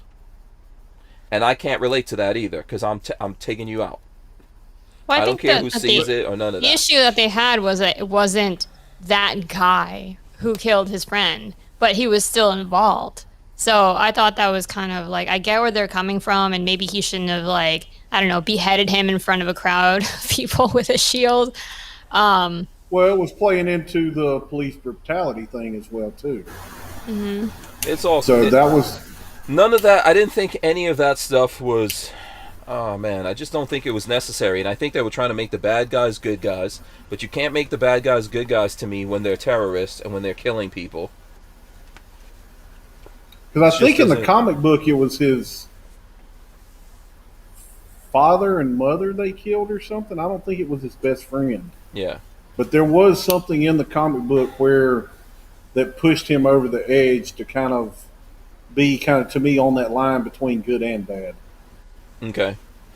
There's a whole bunch of stuff. So you get snapped out and you get snapped back and you don't have your shit? Oh, you're saying like if you were That's the whole premise in of the this. snap, Yeah. like, where's your stuff? Yeah, No, when because you you were assigned to be dead. So No, what happens no. to your state or your property if you and your family are dead? The government takes it, Well, right? I Or the don't. bank takes If it, you or don't someone have takes if you don't have a will or a power of attorney, then it goes into the court system and it's up to them to Okay, but dictate wait, what they but do this was with it. all magic. This was all magic, and this was a snap. So Doesn't matter. No, but what I'm saying to you is this was all magic, and it was a snap that I guess Tony. So if we're looking at this, Iron Man does the snap, and he puts everything, and whatever he wishes for, he snaps into being, right? So we're supposed to believe. So these people were gone, came back, and all of a sudden they don't own their stuff. So what happened? All their property rights got snapped away. Their titles to stuff got snapped away. Like Well, what, you know, did it the kind snap of plays include into, titles or not, or does it? What? Oh God, I don't want to say too much because I'm gonna give away. Look at Tomorrow War Right. and how all that rolled out and what got implemented after they came back. Yeah, but so there's a lot of things here that don't make sense to me because if and I know that the snap there's a time period in between. So I think that for these years these people disappeared. So were all these people declared legally dead? And if you got like this whole thing, it doesn't make any damn sense. It doesn't make any damn sense to me. And also if the whole world knows that that happened, why would you all of a sudden lose your stuff? You know? And It if also half didn't the, make any sense to me as to why there wasn't anywhere to put people. It was like there wasn't enough room or enough resources for people. Well, 5 years ago, it was the same number of people, and there was plenty. Like there was no issue with resources. People just yeah. had, but they're acting like the governments need to come together to, provide for these people. That doesn't make any sense to me. But it goes back to right there toward the beginning where Steve Rogers comes in to Black Widow after she gets off of that little video conference thing, and he's talking about, when I drove over here, there were whales swimming through the East River, and he's kind of trying to make light, like there's less people, there's less pollution, so there's, he was to me he was trying to make light of the situation, like, and trying to Yeah. really almost convince her that Thanos maybe was a little right about what he did. Yeah, I see people saying that, yeah, perhaps Thanos was right, blah blah blah. Well, I mean, that's exactly what some of the environmentalists kind of angle, like modern day, is. Like, some Well, people think look at- Thanos wasn't wrong. Look Maybe at your they're, conspiracy not theory. to off people, but look at what modern day, like, environmentalists believe. And I'm not just saying this environmentalists, like, animal rights people believe the same thing because, remember, I have a background in that. I used to be involved in animal rights stuff. And one of the beliefs of both environmentalism and animal rights is that the problems of this world are caused by humanity and having too much humans on the planet, causing a strain on the resources, on the animals. So obviously SNAP doesn't exist and you can't kill people, but the other side of that is encouraging people pretty much to not have kids. And at least on the animal rights side, they outright say, it's like if you're a vegetarian or a vegan and you have a child, they'll actually call you out and say that you're not really an animal lover if you have kids because you're contributing to the problem. So I think that's the same concept of Thanos. It's like over time they want the population to go down. Right. But I if understand. you go and look at what some of the people say about COVID, a lot of people that are hardcore conspiracy theory will say everything that happened with COVID was population control. Yeah. Except you can't control, something like that and who it takes out. So I see Puerto Rican Pistolero said this. So they allowed the population that was left to take up the slack and move where it was needed.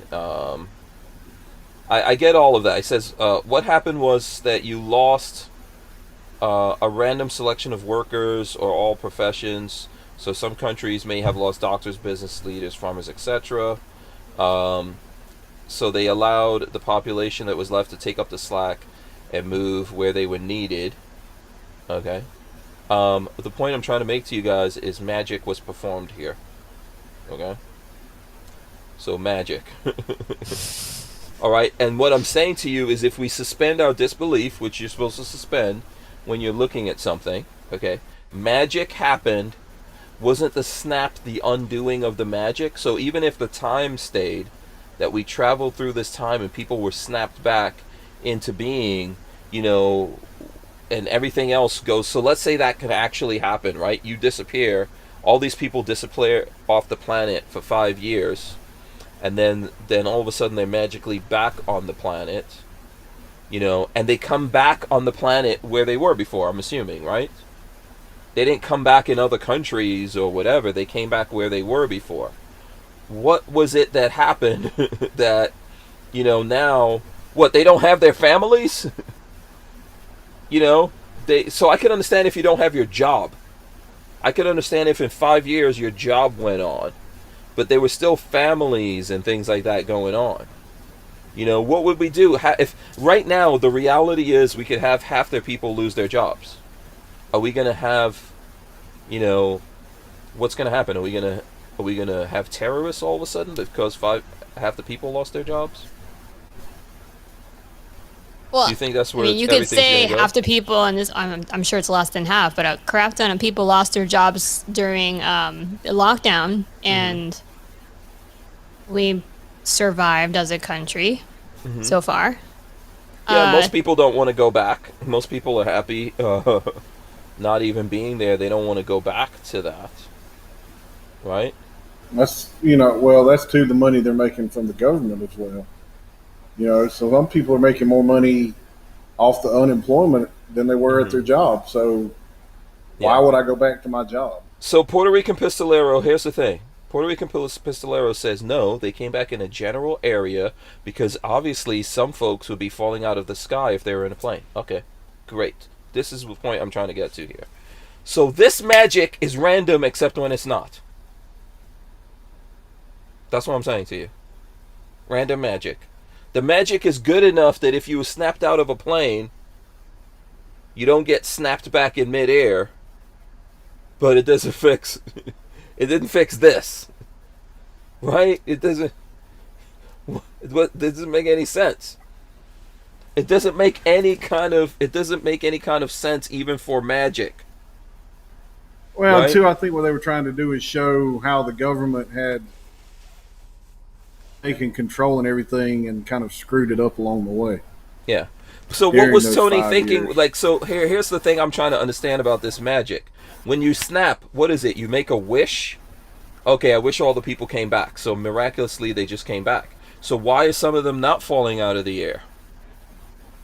Maybe he did it like you have to, what is it, like when you have a 3 wishes from a genie, you have to be careful what you wish for, and you have to like think of all the possible ways that like, it's like, okay, I'm gonna snap and I'm gonna wish for everyone who was snapped away to come back, but you gotta make sure like you say, and they're safe and they're not in front of a car and not falling out of the sky, and you know what I'm saying? Like maybe it's the craziest thing ever. The point I'm trying to make to you, the whole thing is the craziest thing ever. Swamp Dog has a good point. He says, in 5 years, do you realize how many of those families, spouses would have moved on because their loved ones are dead, especially with all the added struggles of the effects that you're talking about? Okay. That would happen if we were it would take some spouses 5 days, 5 minutes, right, to move on. This is what we had. We were just talking about the pandemic. Didn't we have the same thing? When all of a sudden these people who were happily married had to cohabitate in the same house for 5 days. They couldn't deal with each other. Yeah, well, didn't we have like the highest divorce rates ever? Yeah, but where was the terrorism that came out of that? This is so I'm saying, okay, you magically were gone, you magically came back. Right? You came back in the country. So even if you lost your job, if you lost your wife because she found a new husband or whatever, she figured out she was a lesbian now, whatever happened, right? You're still a citizen. How are you all of a sudden you're not a citizen of that country anymore? What happened to your paperwork? Your paperwork all of a sudden is negated. You're not an American. When you left 5 years ago, you were an American. Now you're not a... So I'm not arguing about jobs. I don't even, okay, houses, okay, we could get all of that, right? But what happened that, people aren't, like, they made it look in the show like these people were now displaced. They're no longer citizens of that place. I think after the first year, the government was like, okay, these people are dead. We can't get them back. There's no way to get them back. They're dead. Mm-hmm. Kind of like when you saw Ant-Man come popping out of the van in the storage building. Mm-hmm. And you saw how big that storage building was. They just said, all right, they're dead. All their stuff goes here. And then it just kind of gets lost in translation. So then I'm guessing that's what they're gonna do in Black Panther then, when the guy comes back and he's no longer the king of that place or something like that. I mean, obviously they're not even gonna bring him back, but yeah, look, it doesn't make sense. Lola's telling me we could talk around in circles forever for it, so whatever. I'm just saying the whole thing doesn't make any damn sense, so. But then, too, I mean, it's not really supposed to. It's a movie. Yeah. It's all for action and ratings and money and all that good stuff. And, I mean, they're trying. Mm-hmm. The real issue I have is you have a Disney level budget, Mm-hmm. right? And you can't afford to get someone as a consultant for weapons expert. That's what I don't understand. Why do we got Black Widow running around with a Glock 43X? Because someone paid in them a war. Yeah. What's that? Because someone paid them to carry a certain specific gun. That's the real travesty of Marvel. Yeah. Right, and then a bow and arrow. Yeah. I mean, the fact that you don't actually have superpowers and you can run on the wing of a plane and all that kind of stuff doesn't, it's picture like a picture. That's what we're basically, What was it? What was it? Adrian said. Adrian said, "I like you like slop." Talking about those kind of movies, like I'm a Bond fan. Mm-hmm. I'm a Mission Impossible fan, and I mean, but I'm also a realist, and I sit and watch these shows, and I'm like, there's no way that shit would happen. Mm-hmm. I'm like, there's no way that would happen. There's no way he's going to shoot that far with that gun and be that accurate. But I mean, it's the action. I like the action that's in there. Yeah. I guess that's the whole thing. That's you have to suspend your disbelief and somehow get over things even though they don't make sense to you. And then there's the added bonus that not only are you enjoying an action movie now, Chris, but now it's got a dash of unintentional comedy when they do dumb things with guns. And you're the one who caught it. Yeah, I mean, if you think Ant-Man had a hammer on a Glock, the first Ant-Man. If you look at it, you'll see there's a Glock in there with a hammer on it. Kind of like, why are you a secret agent, but you never carry around in the chamber? Because every time you see Bond take his gun out, he's racking around in the chamber. Every gun, people have shotguns, and they will rack it like 10 times in one scene. Have you ever seen that? Like, I'm looking at a scene, and someone said he racking a shotgun. I was like, okay, so there's no rounds left in this tube then. Yep. They're racking it. You don't see they rack it once. You don't see anything. Okay, so now they loaded it. They rack it again. You don't see anything fly out. So this is an empty shotgun. It's an empty shotgun, or we're not seeing the shell casings come out of it. So Armsman says it's just entertainment. Scene in what was it, Sicario, where they're in the car and it shows him with the rifle and the bolts locked to the rear. Mm-hmm. I'm like, somebody didn't do their job before they went on set. Mm-hmm. Yeah, there's a whole bunch of stuff. Okay, we're caught. We're trapped in this. We can't escape. We got to somehow escape from this. Here, listen. You guys want to see some real gun action? I'm gonna. We just released a video today on the Hank Strange on YouTube /Hank Strange, which I'll share with you guys if you permit me to here. Allow me this little indulgence. So right here, PSA dagger. 9mm, 5,000 plus rounds. So we got this at 3,200 rounds, and we shot it up to 5,000 plus rounds in this video. And I would encourage everyone to go look at it. Let me see here. I think it's actually, I don't know. It might not be monetized anymore. But anyway, this is the video. It is an hour and about 20 minutes. I'm not gonna lie. I'm not gonna deny that. But every single shot that we took with the dagger is in the video for you all to see. So I would ask everyone who's watching this, even you guys, Chris, Joanna, go over there, comment, help us. The algorithm is kicking our butts on YouTube. I don't know if you guys are going through this as well, but I know that someone over at YouTube did do a snap on on YouTubers, and like 2/3 of my audience disappeared over there. So it would be I would appreciate if folks would go and smash the thumbs ups on that video, watch it as much as you can. I know it's a long video, but very detailed. Kevin Sazarez says great video, so thank you, Kevin. I appreciate that. What did you think about the dagger? I thought for the price of that dagger, to me, we put hold on, I'll tell you exactly how many rounds. We put like 1,900 plus rounds through it. I think that it's a good price, good value for that money, because it performed the way I expected. I expected something that is similar to a Glock to perform. Okay. So that's Did you mess with the one at SHOT Show last year? No, well, I definitely didn't fire it. I messed around with it. That was like a rapid prototype or something they had.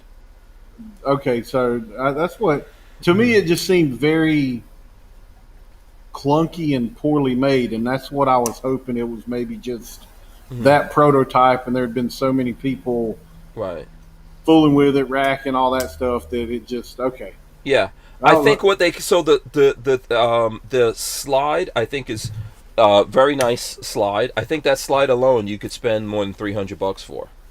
That slide, barrel, everything that goes into that. It's the spring is steel. The spring rod steel, Okay. right there you could spend $300 for that aftermarket, right?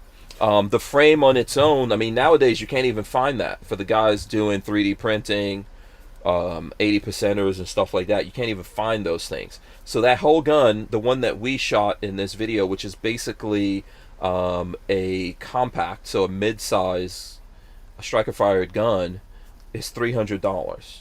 Walter recently bought one from PSA. They are available. I see people saying, oh, it's like, it's a unicorn, it doesn't exist. Walter bought one last Friday from them, and I think with shipping and everything cost him $320. Wow. I don't know. I've gotten a little irritated with them, especially because they were one of the ones that really started price gouging when all of the stuff happened last year, and it just really irritated me with a lot of other companies, not just them, about how everybody started price gouging when all that stuff happened. And I don't know. I've gotten a little irritated, and So when you say I don't know if you've when you say price gouging, their prices went from where to where? Oh, they were one of the ones that started price gouging ammo immediately, like from 20 cent a round to what they jumped to like 50 cent a round, and then started climbing from there. But I mean, then by the time they started climbing past 50 cent, everybody was climbing past that. But how much of it is intentional price gouging versus just, the laws of finances, supply and demand, and supply was low because of things there that were still other market. companies I could go to and get it for 30, 35 cent a round at the time that they were 45, 50 cent a round. Yeah. So I mean, I know that's not, to me, it doesn't sound like a lot, but you start buying in bulk, Of course. it starts a to lot. get expensive. Yeah. So I'm actually going to have the guys from PSA on some point close here in the future to talk about specifically the dagger, and I will be happy to ask them because I think that question comes up a lot in regards to PSA. And so there's probably some bias, right? Because obviously I know those guys. That's why they sent that gun to me for me to do it. They don't sponsor the show or anything like that, but every now and then we do stuff together. So I'm just exposing that bias if one exists, right? But for me, on the outside of that company looking in, I think that what happens to a company like PSA, because in a normal market, they wind up having better prices in a lot of different places, right? Now, why is that? Why do they have better prices, and not just for stuff that they're making? They have better prices for things in general in the gun world. Why is that they have those better prices? Well, I would have to guess probably how they work with their dealers and wholesalers. Yeah, they buy a crap ton of stock that companies have sitting there. Okay, so this is how it works. Like, how does PSA have this thing from this company or that company, right? These companies, whoever the original companies are manufacturing these things, have a ton of it sitting there that they're not moving in a regular market, right? So Right. so if that stuff is sitting there for that company and not getting sold, that company's losing money. So a company like PSA or other companies in doing the same thing are going to come in and buy stuff at a big discount because they're buying more of it. So they're getting that inventory out of that company's hands and putting cash in their hands, and then they're selling those things and passing the savings on to people. But what winds up happening is when the market switches around, it's almost like the stock market. You invested in this thing when it wasn't worth that much because no one was buying it, and you sold it at such good prices, everyone's loving that.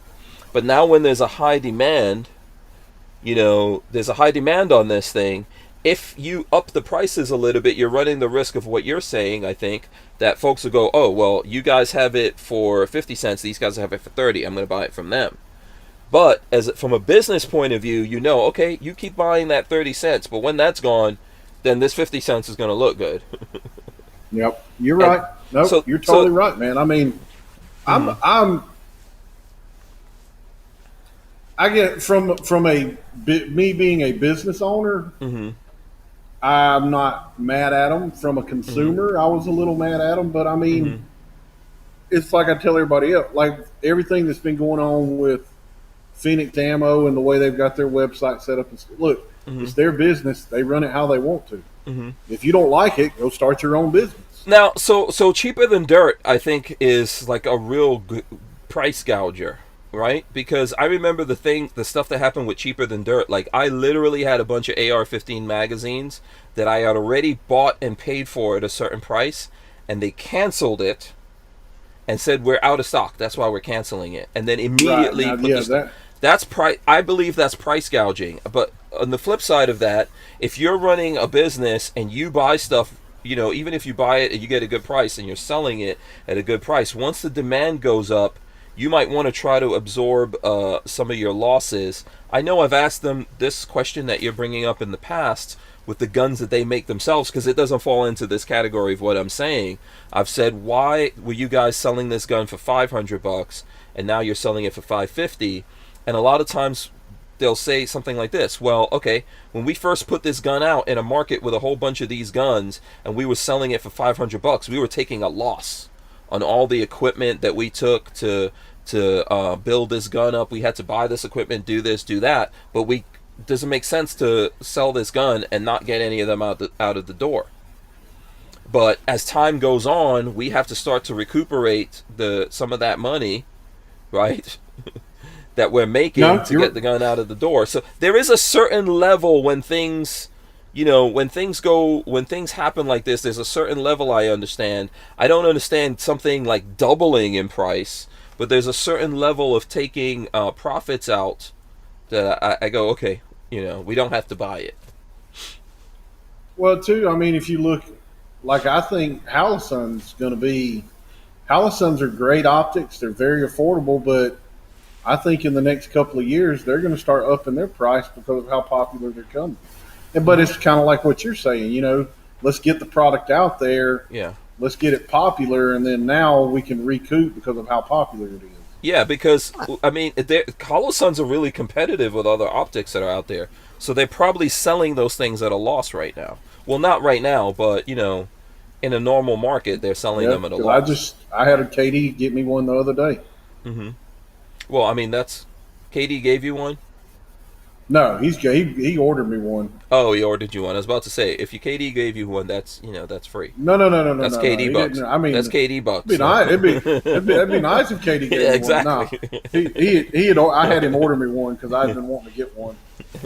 Yeah. That's just good business too. If you have a new product, you need to build a reputation because, if you have maybe a loss on the first 5 or 10, I'm simplifying this, then Sally's going to be like, oh, I love my gun, this is awesome, or this product, and then the friend is going to be like, oh yeah, that's awesome, let me check it So, out. So so, word of mouth is like the best thing that you can have, someone saying this is great and people going around talking about it. yeah. So two things Well, that that was happen. kind of. Go ahead. I'm sorry. No, I'm sorry. Go ahead. No, no, no. Go ahead. No, I was going to say right now, if you look at the car world, right, there's two things happening. So maybe 6 months ago, you bought a car. You paid $50,000 for that car, somewhere around like probably less than retail, right? There was no problems with cars.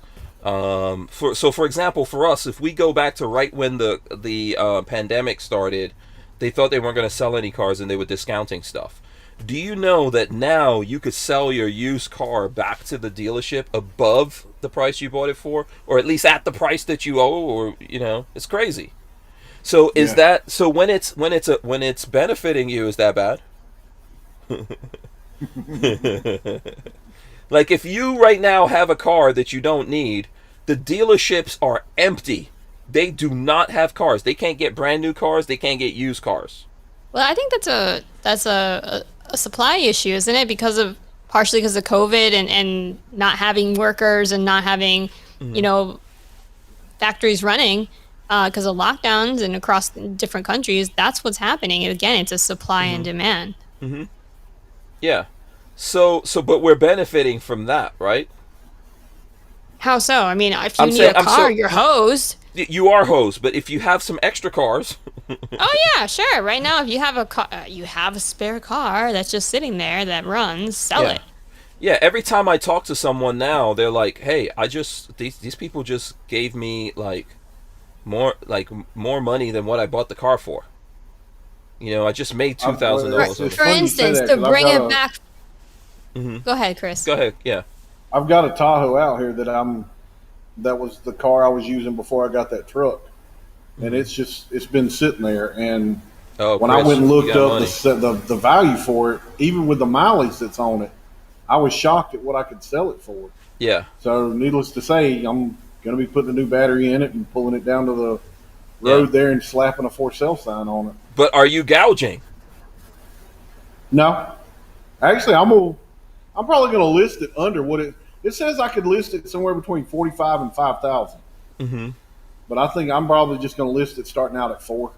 Okay. Because honestly, I want. Plus, we've been thinking about getting a boat. So Yeah. But what I'm saying to you is that just in a year ago, you might have only gotten 2 for that, or Right. 2,500, right? So it's kind of how the market. So to give you another example, now all new cars that are on the lots are all either at retail or way above. Especially if it's a high demand car. There was Audi came out with the e-tron GT, which is basically the Porsche Taycan, right, reskinned. And my dealership here has it, and I don't want to buy it. I was just curious about it because I love cars, and I wanted to test drive it. And they're like, well, we don't even want anyone to test drive it because we're gonna sell it, and we're selling it for $10,000 above retail. I'm like, you guys are crazy. I'm not gonna, I don't want it. I'm definitely not gonna pay you $10,000 over the sticker price when, like, a year from now, we'll have a whole bunch of cars, But this is the weird thing about how the market works, because they don't have any cars. So if you want this car that they have, you've got to make a decision. If it's But the important thing for is, you, is you're there gonna pay is somebody more for it. that will come along and pay over Probably, 10. yeah. And I mean, look at ammo. I don't think ammo will ever go back down to what it used to be. It will when people stop buying it. But that's the thing, is they're seeing now that people are willing to pay these prices. But now, too, you've got so many new gun owners that think this is what it's always That's what the been. price is, and yeah. Because when I've had new people come into my permit classes and I talk about what I used to pay for 9mm ammo before last year, they're like, "Do what?" I'm like, "Yeah, this is what it used to cost." Yeah. So Well, did you? now we go have a ahead. permanent increase in demand as well, because we have how many new 50 million, I don't know how many it was, a ridiculous amount of new gun owners. So did you That's guys sell that it? many more millions needing ammo. Did you guys sell any guns or ammo during this thing so far? So I just do classes. I don't have FFL. Okay. I don't sell ammo. Yeah, but now last year, oh my God, it was I was so busy last year. Like the last half of November, December, I pulled all my classes off just because of how busy I was and how far behind I was on doing stuff around on the range and in the classroom that I wanted to get done. And I just needed a break. But last year was crazy. Okay. All right. So you're not like, you didn't have any extra guns laying around, and you're like, hey, I bought these cheap. I'm gonna sell them now. They're worth a lot of money. You didn't do that? Because I did. I'm not even ashamed. I have one shotgun, but I sold it for what I bought it for. Okay. I mean, but now that was the rest of them. I wanted to keep. Yeah, selling a gun for what you bought it for is not bad. Hank, did you make money on the guns you sold? Yes. I've had ammo for a long time. I've been stockpiling ammo, and then people who like, oh, I don't have any ammo. I was like, okay, well, here's it. And I didn't, by the way, I didn't sell any ammo to people at what the prices were. It was all below the prices, but it was still money. You know, seriously. So obviously, I'm not getting rid of all my ammo because I need it. But I was like, oh, I've been stocking up on ammo for years. This person hasn't been stocking up on ammo for years. I've been buying, you know, when I first started, I had to like sell guns in order to get other guns. But over time, I'm like stacking up on guns too. I was like, oh, wait, this gun is valuable now. Why would I sell it later on? The times in the past that I've bought a gun for $1,000, and when I went to sell it to the store to get a different gun, they wouldn't even give me $500 for it. Right? So now I'm getting, it's like, that's how the market works, you know? Well, that's one thing that I learned from last year. I'm not worried about money or anything like that, stockpiling that. I'm going to stockpile toilet paper and ammo. And then that way I'm going to make a killing when this happens again. Yeah, but it might, Chris, this might not happen again for like 50 years. Hey, I'll keep stockpiling guns and that, or toilet paper and ammo. I mean, hey, that's what everybody was out buying. Yeah, toilet paper Hank, and ammo. I don't know about that. What? I don't know if you've been watching about the Delta. They're hyping it up so much. Like I saw, like lockdowns are coming back. Like it might be just the fall. You never know. Yeah, I saw a thing where D-Heck here had did a press conference, and they were talking about that Delta thing and this and that. And the thing is all depends on your immune system at the time you come in contact with it. Because that's what got me is the flu already had a vaccine, and you could still get that vaccine and still end up with a different version of the flu and still end up dying. Of course, because the flu, like every other living thing, is always changing and mutating. Because I mean, my wife's a nurse, so she was essential last year. So I mean, we weren't stuck in the house together that whole time. But they turned her floor into a COVID floor. Okay, so yeah, and she ended up with it twice, and I slept in the same bed in the same room. Because I slept on the couch one night because I was like, screw this. I'll take getting COVID, but sleep in my own bed. But I never once got it. But I would wake up. Before I'd go into any other part of the house and touch anything, I'd wake up. I'd go wash my hands. We kept hand sanitizer throughout the house. Wait, so hold on a second. Can we go back a second? Did you say one time you slept on the couch? Yes. The first time she got it, we slept on the couch because we were worried about me getting it. When she got COVID? Yeah. Oh, I don't care. I'll be getting some booty. That's just me. If I'm going to die, I'm not going to die bootyless. After that first night on the couch, I was I know. I can't believe you wasted a whole night. Well, now I would just been like, whatever, let's go. We all going down. We're going down there. Now, I'm not going out like that. I can almost sleep anywhere, but that couch was just uncomfortable. I probably should have gotten my recliner. It's way more comfortable. It's supposed to be. It's supposed to be. You can't stop that. What were you gonna say something, Joanna? I think I completely fell out of my head with that last. Yeah. Yeah. Chris also said that, we weren't stuck in the house together. Asked Lola, I was like, Lola, I wish they would stop you from going to work. But she's a pharmacist, so she had to go to work. I never stopped going to work. You know, because I guess as a YouTuber, I'm essential. Well, and seeing I work We for need me. our entertainment for the lockdown. No, but I work for me. If I don't go to work, I'm not getting any money. Well, see that was Right. see for me. The governor here had deemed the gun industry essential. Mm-hmm. But see, he never went and said exactly what parts of the gun industry. Mm-hmm. So I had people calling me saying that SLED, which regulates and does all the permit stuff, was going around and busting instructors still doing classes. Mm-hmm. But I think what it was is a lot of them had stopped doing classes, and I was still doing them. And I think they were trying to scare me into stop doing classes. Mm-hmm. And I was kind of like, screw y'all. I'm packing these things out just about every day of the week. I'm like, no, he said we're essential. I'm essential. I'm doing classes. But now, Yeah, did anyone in your county try to stop you? they didn't try to stop me, but I think they were trying to scare me into stopping. Oh, that's not enough for human beings. I think that You gotta because it show was up a with the phone popo. call like, hey, you better watch out. They're checking all this stuff. I'm like, screw you. I'm running this. It's my business. But now, I still don't do anything differently than when the flu season. Mm-hmm. After a class, everything gets wiped down. Chairs, tables, the pens get sprayed down. And then before class comes in, I come back in and I wipe everything back down. And I told people, I'm like, look, masks are optional. Mm-hmm. I think I had one guy that wigged out on me because I told him masks were optional and I wasn't making everybody wear masks. Mm-hmm. And he started going off on me, and I finally told him, I said, look, man, Nobody's forcing you to be here. I'm gonna have him on speakerphone as I'm refunding his money, and I'm like, I just refunded your money. You can gladly go anywhere else you would like to go. I don't want to ever see your name come across one of my rosters. Mm-hmm. You know, my wife's like, what are you doing? I'm like, it's my business. I can run it how I want to. Yeah. If he wants to run his mouth, run his mouth. But Yeah. everybody else is coming in here. Nobody puts Santa Claus in the corner. Right?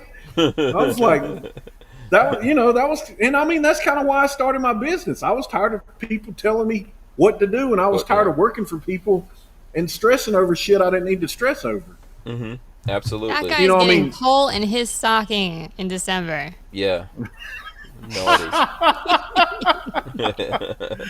Naughty. He's on the naughty list, right, Joanna? Hey, Yeah. when I can flip that switch and be an asshole, but Yeah. look, anybody, and that's what trips me out about people is they'll come in and they'll get done with my class and they look at me and they're like, well, you're nothing like I thought you would be, and I kind of will look at them and go, well, what did you think I was going to be? Mm-hmm. I mean, yeah, I know I look like an asshole. Yes, I can be an asshole, but I will do anything for anybody. I'll give them the shirt off my back. I'll give them the last dollar I've got if they need it. Mm-hmm. But the moment you stick a knife in my back, oh, hell no, you can forget it. Okay. Well, I need $1 million, man. I don't know. Well, I'll take a $500,000 or a quarter. $1 million. Okay, Yeah. all I need is a getaway driver. Okay. Joanna's available right after this. No. I tell people all the time, Joanna's good. all I need She's is good. a getaway driver. In this case, I trust Joanna to drive. You'll be fine. Listen, I don't know. I have a reputation. I'm a Uh-huh. very safe driver, but no one wants me to be like, if it's a group of Joanna. people going, it's like if I offer to drive, they're like, not Joe. Yeah, That's Joanna, why in a I getaway, drive you don't the need to be speed safe. limit. Oh, well, not in a getaway. After you guys bring my money, you can drive the speed limit at all you want. All you want. Okay, I'm just kidding. I don't endorse that. Banks don't have any money anyway. Let's see. We're gonna Okay. get flagged. Yeah. So let's do this. We already run into we talk so much. We didn't talk about we didn't really get into training. We didn't talk about anything we were actually supposed to talk about.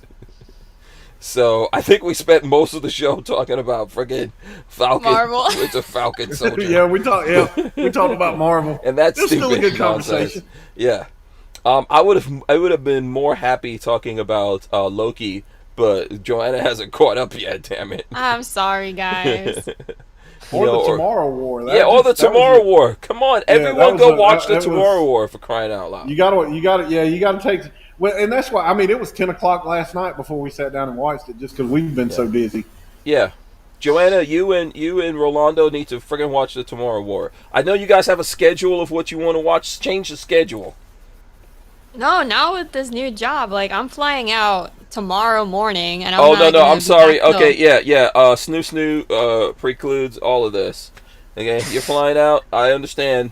The business must be taken care of. I take it back. I don't want Rolando. Priorities. I don't want Rolando like, dude. Do not mess up my schedule here. So I take it all back. Take it all back. No time. No, Don't watch any movies. Got to make Yeah. that money. Yeah, take care of business. Get on the plane.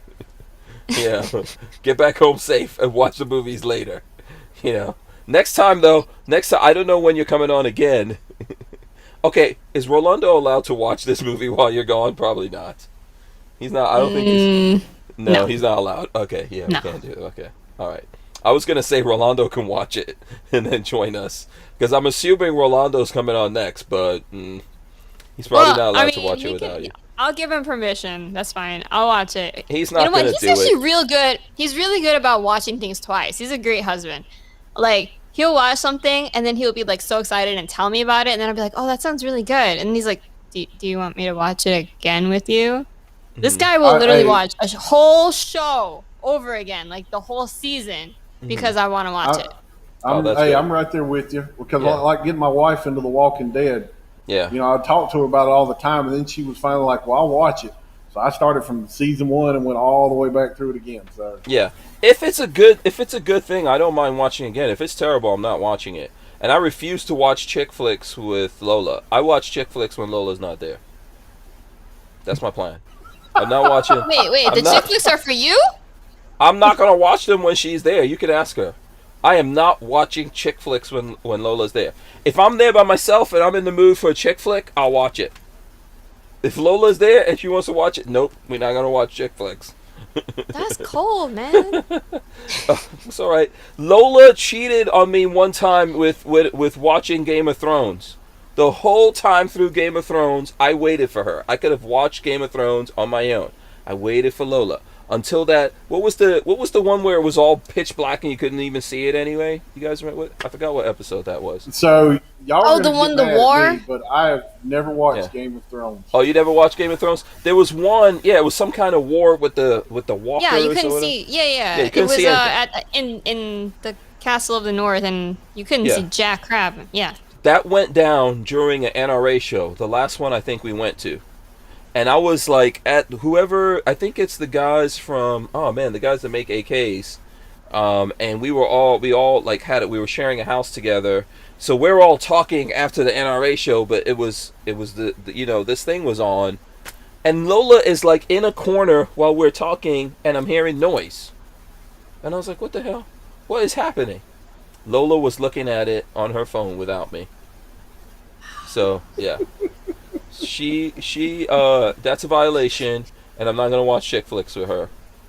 You know, that's my punishment right there. No chick Forever? flick. That's Yeah, mean. it's going to be a long time. I'm not going to forget. You can ask her. I don't forget stuff like that. She was stone cold on that one, so no, she's got to suffer. And I'm going to wait until Lola is really, really into a show, and she can't watch it, and she's busy doing something, and I'm going to be over in the corner watching that thing. It's everything has to circle back around. It's like you have to hit them harder. She lost the rights to chick flicks, and I'm still waiting for the right moment. When she doesn't expect it, boom. That's that's the only way. Nobody cross Hank. He's vengeful. Not when it comes to, not if you make an agreement to watch something with me. So anyway, listen, we got to wrap it up. We got to wrap it up here. Let me start with Joanna. I don't know why Joanna's signal, you guys' signals have been like messing around lately. Let's see, maybe we'll get it back. Joanna, tell the folks out there how they can support you guys, communicate with you, what stuff you guys have going on. You can find us on the Locked and Loaded Latinos podcast on Sunday nights at 7 p.m. We go live. And also, you can find me on Instagram. That's the only social media I really mess with. I am the Latina Locked and Loaded. So go give us a follow, and we also have the Locked and Loaded Latinos on IG as well. Okay, very nice. Someone is complaining to me. Let me see. Hold on. Brian Quick says holding grudges over a TV show is a kind of a girly thing to do, Hank. Okay, that's fine. It's petty. I know it's pretty petty, but that's where we're going. We're gonna hold grudges on that one. I got no shame. We're allowed to be petty. Yeah, I read your comment right there. Yeah, I could be petty in worse ways, but I'm allowed a minimum amount of pettiness. I think a little bit of pettiness. Okay, that was a pretty cold-hearted thing to do when I was watching. I could have watched the Game of Thrones on my own, so that's no. We got to get revenge on that one. No way around it. Okay, Chris, tell the folks out there about South Carolina gun school. Which So yes, talk about. scgunschool.com is our website. South Carolina Gun School on YouTube. SC Gun School on Facebook. SCGS Tactical Santa on Instagram, and the SCGS on Twitter is how you can find all of our stuff. What is it on Facebook again? I was trying to tag you on Facebook today, and I was having a tough time. SC Gun School. Oh, SC on Gun Facebook. School. Okay.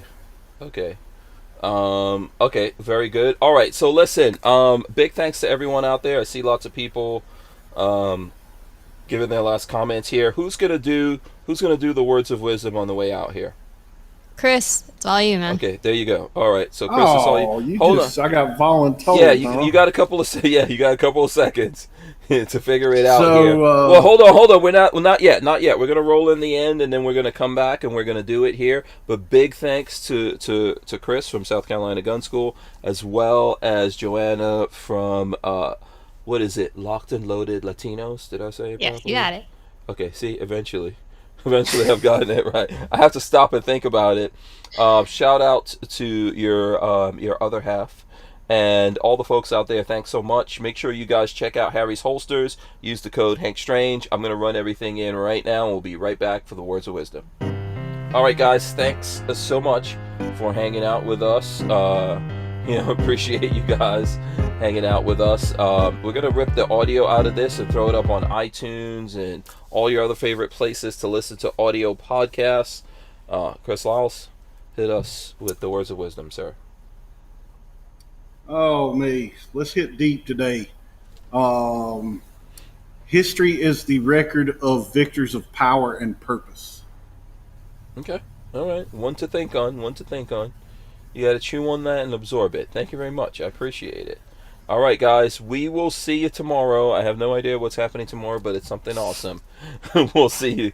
We're out of here. Sounds good. I think, is it Mr. Big here tomorrow? I don't know. Maybe. All right. We're out of here. I'll see you guys. Peace. Peace.